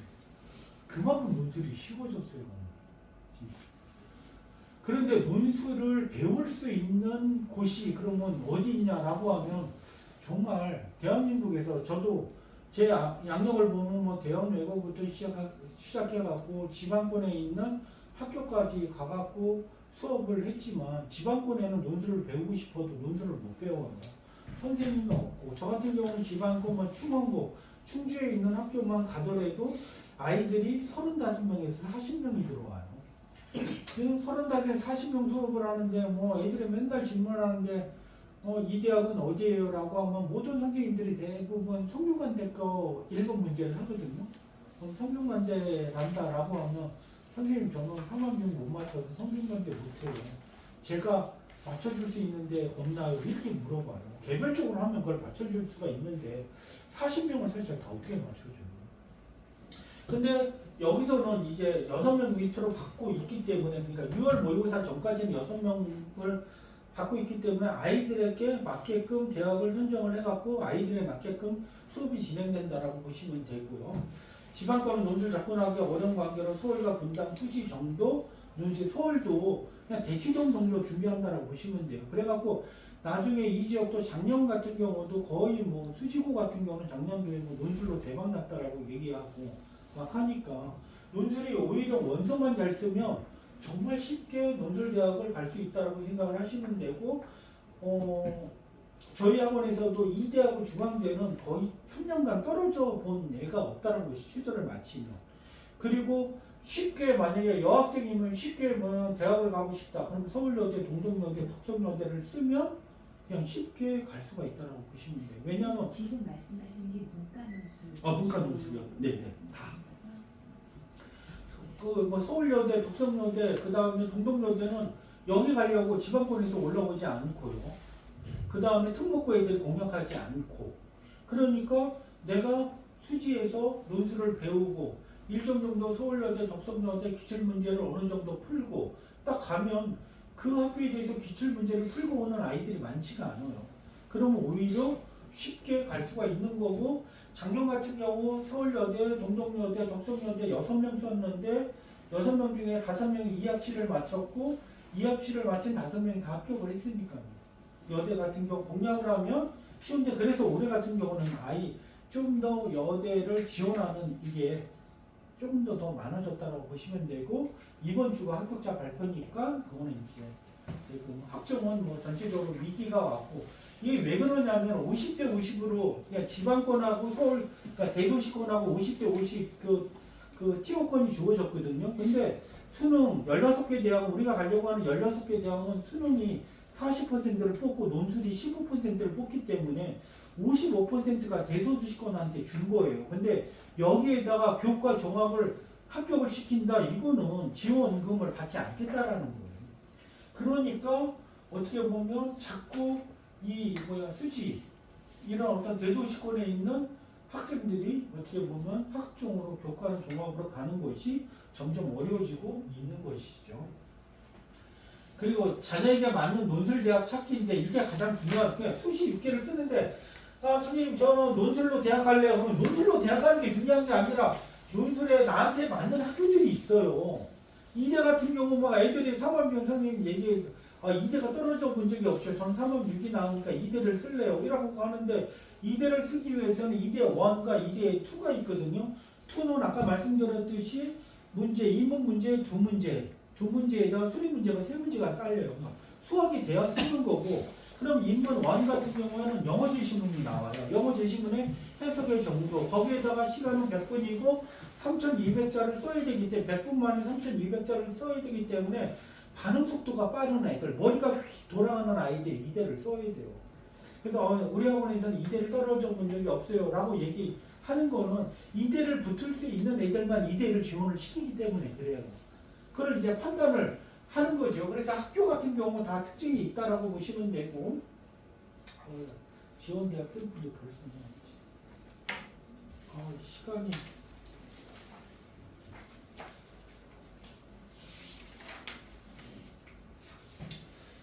그래서 학교별 요거는 제가 개별적으로 상담을 할 때 그거는 이제 말씀을 드리고, 이게 이제 원서 작성하는 거거든요. 일반고 1.6 수능 6월 수지에 있는 아이라고 보시면 돼요. 고려대 서서문학과, 그 다음에 성균관대 논술 두 군데를 쓰고, 자기는 고대하고 성균관대 외에는 안 가겠다. 서강대를 쓸 수가 있었는데 고대하고 서강대가 이번에 겹쳤어요. 그러면서 서강대를 못 썼고, 그 다음 당연히 한양대, 이화여대, 경희대, 서울시립대를 썼는데 1.6이 왜 경희대하고 서울시립대를 쓰는지 진짜 온도가 아까운 거죠. 정말 차라리 그냥 고대 뭐 일반 전형부터 시작해갖고 왜 저렇게 썼을까, 이런 진짜 좀 아쉬움이 있는 어떻게 보면 원서라고 보시면 되고요. 그래서 4+2를 쓴 거죠. 1.6이면 수지권에서 전교 5등, 전교 10등 정도 한다고 보시면 돼요. 샘플 2 일반고 교육 교과목 4.6인데 얘가 같은 경우도 진짜 이런 게 미치는 거죠. 학교에서 선생님들이 너 합격을 해야 되지 않겠냐, 너 재수할 거냐, 선생님 재수 못해요. 그러면 순천향대 학종 쓰고 호소대 교과 쓰고 그 다음에 한신대 교과를 쓰자라고 하고 쓰고, 그 다음에 동정여대 2합칠 한국외대 글로벌 3등급 하나 광운대 최저 업계 이렇게 원서를 썼는데, 이 순천향대하고 호소대는 얘네들은 정시대 미달학교예요. 정시대, 그럼 선생님 정시 눈에 보면 호소대가 3대1, 4대1 정도 가고 순천향대도 미디어 커뮤니케이션이 3대1, 4대1 뭐 이렇게 가는데, 이거는 그 최초 지원했을 때고요. 추합이 거의 500% 논다라고 보시면 돼요. 그러니까 지금 어머님들이 보는 그 입시에 관련된 그 정보들은 추합을 빼고 수시 1차에 들어간 것에 대한 50%에서 70%라고 보시면 돼요. 그러니까 자꾸 엄마들이 그럼 당연히 이 아이가 진짜 대학을 간다라고 하면 한신대는 6등급, 7등급도 교과가 합격을 해요. 선생님 그럼 보통 보면 한신대가 보통 이게 5배수 정도 돌거든요. 그러면 이번 같은 경우는 선생님 경영했는데 경영이 이번에 아마 30명 뽑는데 얘가 120등 받았거든요. 그러면 당연히 합격이다. 학교에서. 그럼 얘는 그냥 한신대는 무조건 가야 되고 뭐 정시는 뭐 볼 수가 없고, 근데 국어가 4고 영어가 2고 수학이 5고 생년 4, 3은 5면 저라면 제가 만약에 아이를 짰다면 정말 이 아이가 한양대를 가야 하면 대학을 가야 된다라고 하면 한신대 하나를 쓰고 나머지 순천향대, 호서대를 저라면 일단은 성균관대를 쓸 거고요. 탐탐하고 영어는 2등급 나오니까 탐탐 해갖고 영어 탐구가 2 맞고 영어 같은 경우 2등급 맞아갖고 한번 성균관대 도전을 해보자. 이렇게 할 수가 있는 거. 그렇게 해갖고 성공한 애들이 굉장히 많다라고 보시면 돼요. 그러니까 내가 선생님 저는 수학이 5등급이고 이거 수학 때문에 안 돼요 라고 하면 최고로 높여서 쓸 수 있는 대학들이, 그러면 수학을 접어놓고 나머지를 높여갖고 안 되면 그냥 카톨릭 대나 아까 말씀드렸듯이 가천대나 정시로 수원대를 가는 거고, 논술로는 아까 얘기했듯이 2대 중앙대, 그 다음에 서강대, 성균관대, 그 다음에 한양대 이런 데를 부시는 거고, 아니면 조금 더 그렇다 그러면 경희대, 그 다음에 외대 이런 데를 이제 보는 거죠. 세게 논술을 하는 거는 세게 하려고 하는 거 아닌가요, 어머니? 샘플이고 세 번째 같은 경우 이거를 다 보면 일반 교과 2.6이고 수능 6월이 3, 2, 3. 생륜 4, 3이면 얘는 2, 3, 3 건동공을 갈 수 있거든요.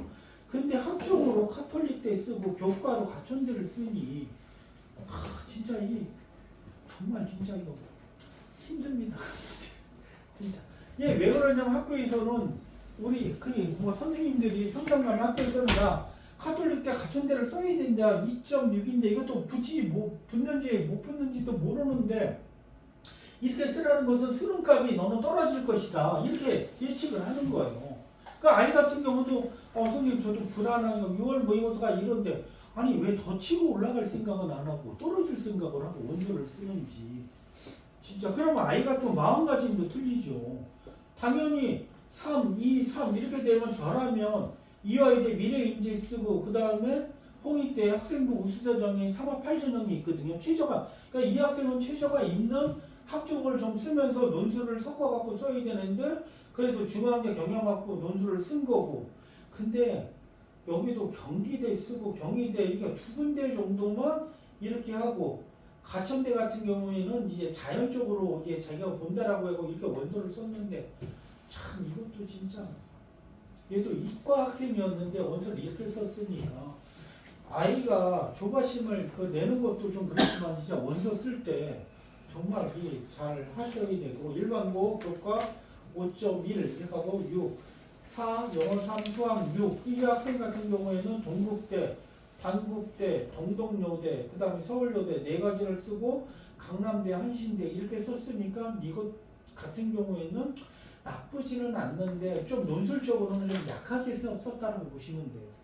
동국대 2합 5인학교 동덕여대 2합 7 단국대 그 다음에 서울여대 2합 7 그리고 이 아이는 동덕여대하고 서울여대 선생님 여기만 가도 자기는 만족하니까 이쪽에 해갖고 원서 자체를 조금 이렇게 어떻게 보면 편안하게 썼다라고 보시면 돼요. 지원 전략 그래서 이거 전체적으로 이렇게 좀 나왔으니까요. 어머니 시간이 많이 갔기 때문에 요 샘플은 어머님들이 보시고 요 학생들이 어디가 문제인지 좀 이렇게 판단을 한번 하시면 좋을 것 같습니다. 논술 같은 경우에는 제가 저희 학원의 논술부는 말씀을 드려야 됩니다.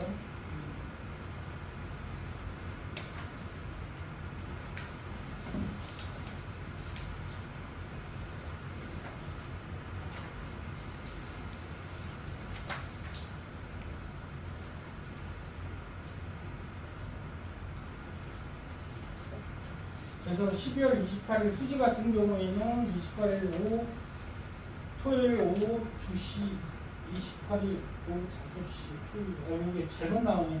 토요일 같은 경우 수시간 같은 경우에는 6시 30분에서 10시에 나간다라고 보시면 되고요. 토요일 이게 왜 잘못됐지? 토요일 6시 30분에서 10시 그 다음에 목요일 6시 30분에서 10시 이렇게 두 반이 만들어졌다라고 보시면 돼요. 제가 잘못 보기를 했습니다. 그리고 분당관 같은 경우는 분당관으로 오는 아이들도 많거든요. 그래갖고 이렇게 보강할 때도 분당관에 있는 아이들이 수지에도 오고 수지에 있는 아이들이 분당관에 있는데 분당 같은 경우에는 토요일 오후 2시에서 5시 30분, 일요일 오후 2시에서 5시 30분 이렇게 되어 있다라고 보시면 돼요. 그리고 대부분 이제 논술에서 가장 중요한 것이 개별적으로 아이에 맞게끔 선택을 해주느냐라고 하는데 8월까지는 6명, 6월 모의고사 전까지는 6명 밑으로 한 반에 6명 밑으로 받을 거고요. 그래서 최소 6회 진행을 할 거고 6월 모의고사 전까지 보통 이제 5월달, 6월달에 그 모의를 보러 다니거든요. 그때 아이들 이제 자기가 보려고 하는 학교에 대한 어떤 수준을 최고치로 끌어올린다고 보시면 돼요. 그래갖고 시험을 보면 시험 성적표가 딱딱딱 나오거든요. 그럼 이제 자기가 중앙대를 봤다면 중앙대 성적이 어느 정도 되는지, 경희대 봤다면 경희대 성적이 어느 정도 되는지 전체적으로 나오고, 또 재원생 같은 경우에는 6명 밑으로 받고 있고, 요때 배우는 학생들은 합격률이 굉장히 높다라고 보시면 되고, 6월 이후에는 합격률이 이제 점점 떨어진다고 보시면 돼요. 대강일은 똑같은 건가요? 12월 28일 목요일도 토요일 12월 28일 토요일 6시 30분에 개강을 하고요. 목요일은 이제 그 다음 주니까 금, 토, 일. 아니지, 일. 월, 화, 수, 목.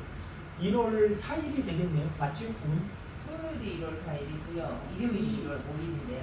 아니, 목요일 거. 목요일은 1월 2일 날. 1월 2일. 1월 2일 대가 요게 목요일 반이네요.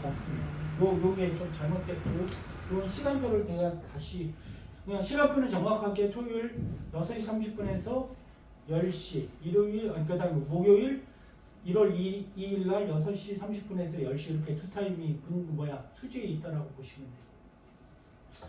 그리고 일요일 같은 경우 만약에 시간이 안 맞으면 뭐 분단간으로 많이 오거든요.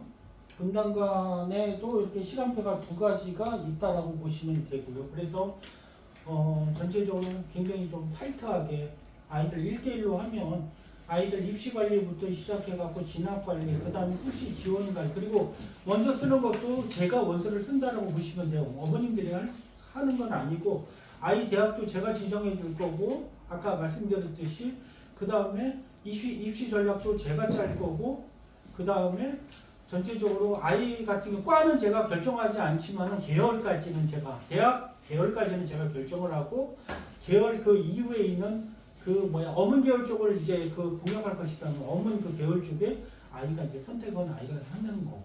그래서 그 부분은 보통 보면 제가 4주에서 6주 정도면 유형편 그러니까 유형편이라는 것은 요약, 분석, 비교, 분류 요 네 가지 유형편을 배우면 4주에서 6주 정도가 소요되는데 이때 글 쓰는 기본적인 기초와 보통 4주에서 6주 정도 되면 이 학생이 어느 대학에 맞는지 정확하게 나오거든요. 그러면 내신하고 최저 기준 이런 거를 하고 아이도 자기가 써보면 어느 대학이 자기가 맞는지를 알아요.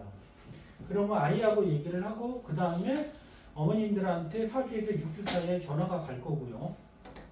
전화가 갈 거고 그 다음에 어머님도 오케이 하면 그 대학, 그러니까 두 군데 정도 대학을 선택을 한다라고 보시면 되고요. 그래서 보통 3월 말까지 두 군데 대학을 마스터한다고 생각을 하시면 돼요. 그리고 이제 3월달 모의고사를 보고 그 다음에 이제 개별적으로 오셔갖고 1대1로 다시 이렇게 또 컨설팅 해갖고 아이하고 해갖고 철저히 어떻게 보면 아이에 맞춰갖고 어떻게 보면 입시 전체가 진행된다라고 보시면 됩니다. 그리고 논술은 제가 논술 지금 올해 같은 경우도 논술보다도 제가 최저만 하자. 논술은 어렵지 않다. 애들한테 그냥 논술 같은 경우는 일주일에 3시간 반 와갖고 하고 그 다음에 만약에 이 학생이 논술만 보지 않는다면 만약에 이 학생이 논술만 본다면 논술에 관련된 숙제가 있지만 논술만 보지 않는다면 숙제는 거의 없다라고 보시면 돼요. 그냥 3시간 30분 내에 와갖고 그냥 선생님하고 내가 원하는 대학 문제 1번, 2번, 3번 문제 풀고 그 정도만 하면 논술로 대학 가는 데는 거의 문제가 없다라고 보시면 돼요. 다만 욕심을 어디까지 부리느냐. 욕심을 안 부리고 아까 말씀드렸듯이 서울대, 서울여대, 동덕여대 이런 데 좀 쓰면 여학생들은 학교 갈 가능성이 크고요. 근데 이제 자기가 선생님 저는 진짜 경희대 외까지는 안 갈 겁니다 라고 하면 경희대 그 다음에 외대 그 다음에 그 안쪽에 있는 중앙대 그 다음에 한양대 그 다음에 서강대 성균관대 이런 데를 써야 되는데 지금 우리 학원에서 어떻게 보면 1타 논술에서 가장 잘 쓰는 율찬이라는 아이가 있었는데 올해 좀 높게 썼는데 최저를 한 번도 못 맞췄어요. 이런 경우도 있고요. 아까 같은 경우 또 너무 낮게 쓰는 것도 문제고요. 그래서 좀 목표를 보통 보면 저희 학원에서 가장 많이 선택하는 학교가 딱 첫 번째 그 대학을 선택하는 학교가 성균관대, 서강대, 그 다음에 외대, 경희대 이 넷 중에 하나를 가장 많이 선택한다라고 보시면 됩니다. 왜냐하면 외대 같은 경우에는 본교는 2학사고 그 다음에 3등급 하나고 그리고 경희대는 2학 5니까 두 과목 이렇게 맞출 수가 있으니까 그렇게 한다라고 생각을 하시면 되고요. 그래서 논술 같은 경우에는 아이의 초점을 맞춰갖고 그냥 어떻게 보면 머릿수 채우는 그런 논술이 아니라 그 학생에 맞는 논술을 6명 밑으로 받아갖고 철저히 진행을 하고 첨삭은 6회에서 8회 정도 하고 숙제는 없으니까 다른 데보다도 훨씬 더 합리적이고 체계적이고 이렇게 진행되니까 어머님들이 좀 들을 수 있도록 하고요. 그 논술에 관련된 커리큘럼하고 과정, 교재 이 부분은 제가 1대1 그 아이들 상담하면서 어머님들 상담하면서 그때 진행을 하겠습니다. 그리고 특히 그 상담 진행하려면 나갈 때 저한테 주시면 전화번호 주시고 저한테 주시면 제가 전화를 드려갖고 일정을 잡겠습니다. 그리고 가장 좀 중요한 것은 그냥 올 때 그냥 오시는 것이 아니라 정오표. 정오표가 만약에 없다면 수능 성적하고 아이가 반드시 와야 된다라고 보시면 돼요. 어머님하고 아이. 만약에 어머님들은 안 와도 아이는 와야 된다라고 보시면 돼요. 그래서 아이한테 확실히 입시 전체적인 어떤 플랜 이렇게 짜갖고 수업을 진행한다라고 생각을 하시면 되고, 그리고 학종이 살아있다고 생각을 하시면 나이스에 들어가서 사진으로 캡처해갖고 갖고 오시면 학종까지. 이과는 문과로 만약에 바꿔서 만약에 한다면 그때는 그 어머님들은 좀 제가 무료해 드릴 테니까요. 가실 때 저한테 내시면 제가 그 받는 순서대로 전화 드려갖고 아마 다음 주에 다 입시가 끝나니까 학교별로 해갖고 제가 전화를 다 드리겠습니다. 그래갖고 이렇게 그 무료 컨설팅 하면서 학생의 개별적인 것은 그때 얘기를 하고 전체적으로 질문 있으면 질문. 아까 네. 이대 같은 경우는 이과생들이 논술도 문과로 많이 전향을 한다고 했는데 네. 저기 인문 하나 수리 4개 쓰면 된다고 했는데요. 만약 네. 그러면 수리 논술을 준비를 하다가 네.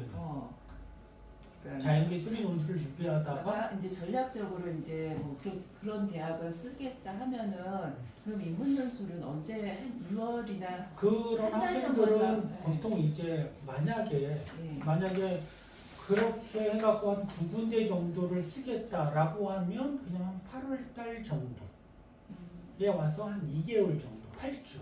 수리를 준비하다가 네네. 네, 수리를 준비하다가 좀 더 높은 데를 아까 말씀하신 그런 대학을 쓰겠다가 한 8월 정도면은 논술이 가능히 하다 한두 아니면 시간이 아까우면 이제 그걸 해야 되잖아요. 그러면 여름방학 때 들어와서 여름방학 때 딱 하고 치고 나가고 그 다음에 파이널 때 파이널 때 그때 이렇게. 근데 파이널 때 그냥 들어오면 그건 해줄 수가 없어요. 기본이 돼 있어야 되니까. 그러니까 여름방학 때 한 6주 정도 이렇게 하면 기본을 만들 수가 있거든요, 어머니. 그리고 이제 대부분 보는 학교가 지금 뭐 고대, 그냥 한양대, 이서칼리지, 이화여대, 그 다음에 이화여대, 뭐 인문2, 그 다음에 건국대 자유전공 정도거든요, 어머니. 그거 3개 대학 한양대, 이대, 건대 정도. 네. 그리고 이제 수학이 안 돼. 자기 해보니까 수학이 안 될 것 같아. 그래갖고 아예 문과로 바꿔서 하는 아이들도 굉장히 많아. 그거는 그래도 그것도 8월 전까지는 그건 아니고요. 아이를 이과에서 너는 이과로는 안 되겠다라고 판단하면 그거는 이제 겨울방학 때부터 하셔야 돼요. 그러니까 이과인데 문과로 다 시험을 다 지원하는 거죠, 어머니. 네. 아예 그렇게. 그렇게. 그 판단은 지금 해야 된다. 그렇지. 또 질문 있으신가요? 다 개별적으로 하시는. 이거는 그럼 네. 언제까지? 네? 이거는 언제까지 내는 걸까요? 지금 지금요? 아니면 네. 어디까지 해서 드려야 될까요? 그러면 지금 제가 아는 게 아는 게 없으면 어떻게 되지? 입시에 대해서 이런 거 아니 좋은 게 많아서. 그러면 제가 핸드폰 번호를 밝혀드릴 테니까요. 설명에 휴지 설명에 맞고 그다음에 무료 컨설팅 받으려고 한다라고 하고 그 사진을 찍어갖고 저한테 보내주시면 돼요. 아, 네, 010 2509 3338 손자 번자 일자고 저 그 이름은 손권일은 그 네이버에 치면 논술 같은 경우 선생님이 가장 중요하거든요. 네이버에 쳐보면 지금은 논술로 살아남은 선생님들은 대부분 다 유명한 선생님들이고요. 그런데 이제 논술이 자꾸 이제 좀 확대가 되다 보니까 뭐 새롭게 해갖고 논술을 하려고 하는 뭐 이런 선생님들이 굉장히 많아요. 그래서 저한테 배우지 않아도 되지만 시간표나 이런 것들이 맞지 않아서 저한테 배우지 않아도 되지만 그 만약에 그 다른 학원에 간다라고 해도 그 선생님이 어떤 선생님인지는 네이버 한번 쳐보면 나오거든요. 만약에 나오지 않았다라고 하면 쌤빈이라고 보시면 돼요. 그래서 그런 데는 이제 가시면 안 되고 그렇게 하시면 될 것 같습니다. 질문 없습니까? 그래서 이제 마지막으로 세 가지 아까도 말씀드렸듯이 어머님들이 작전을 잘 짜서 첫 번째는 아이하고 잘 얘기해서 입시 플랜 요거는 이제 1대1 개인별 무료를 하면 제가 아이한테 얘기하면 뭐 아이들은 철저히 잘 들을 거고요. 두 번째는 핸드폰 관련해서도 오면 아마 제가 얘기를 할 거고 어머님도 이제 아이들 입시생이니까 이성적으로 진짜 감정싸움하면 이건 안 되고요. 감정싸움하면 시간 다 버리는 거고요. 그리고 학원 같은 경우에는 정보 보면서 어디가 문제인지 빠르게 파악해갖고 그 학생에 맞게끔 짜줘야 돼요.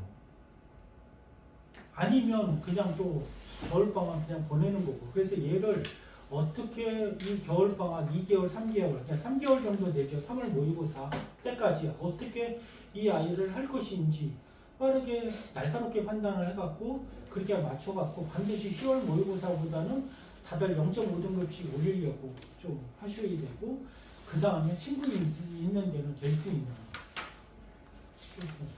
정지하도록 해서 요때 저희 아이도 3년 4다 맞았지만 수능 과정은 전체 5개 틀렸거든요. 얘는. 근데 분당 애들이 그렇고 수지 애들도 그런 아이가 아까 뭐 기경원과 간 애도 쟤도 그렇게 뭐 성적 뭐 잘하던 아이가 아니었어요.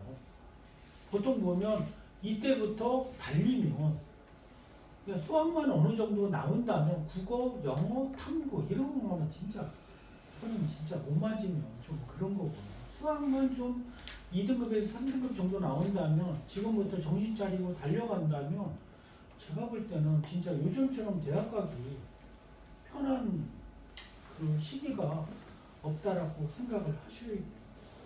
그래서 좀 어머님들이 입시에서 전체적으로 성공하기 위해서는 가장 중요한 겨울방학 이게 만약에 이때를 실기하면 그냥 만약 이때를 놓치면 이제 뒤에는 없다라고 생각을 하시면 될 것 같습니다.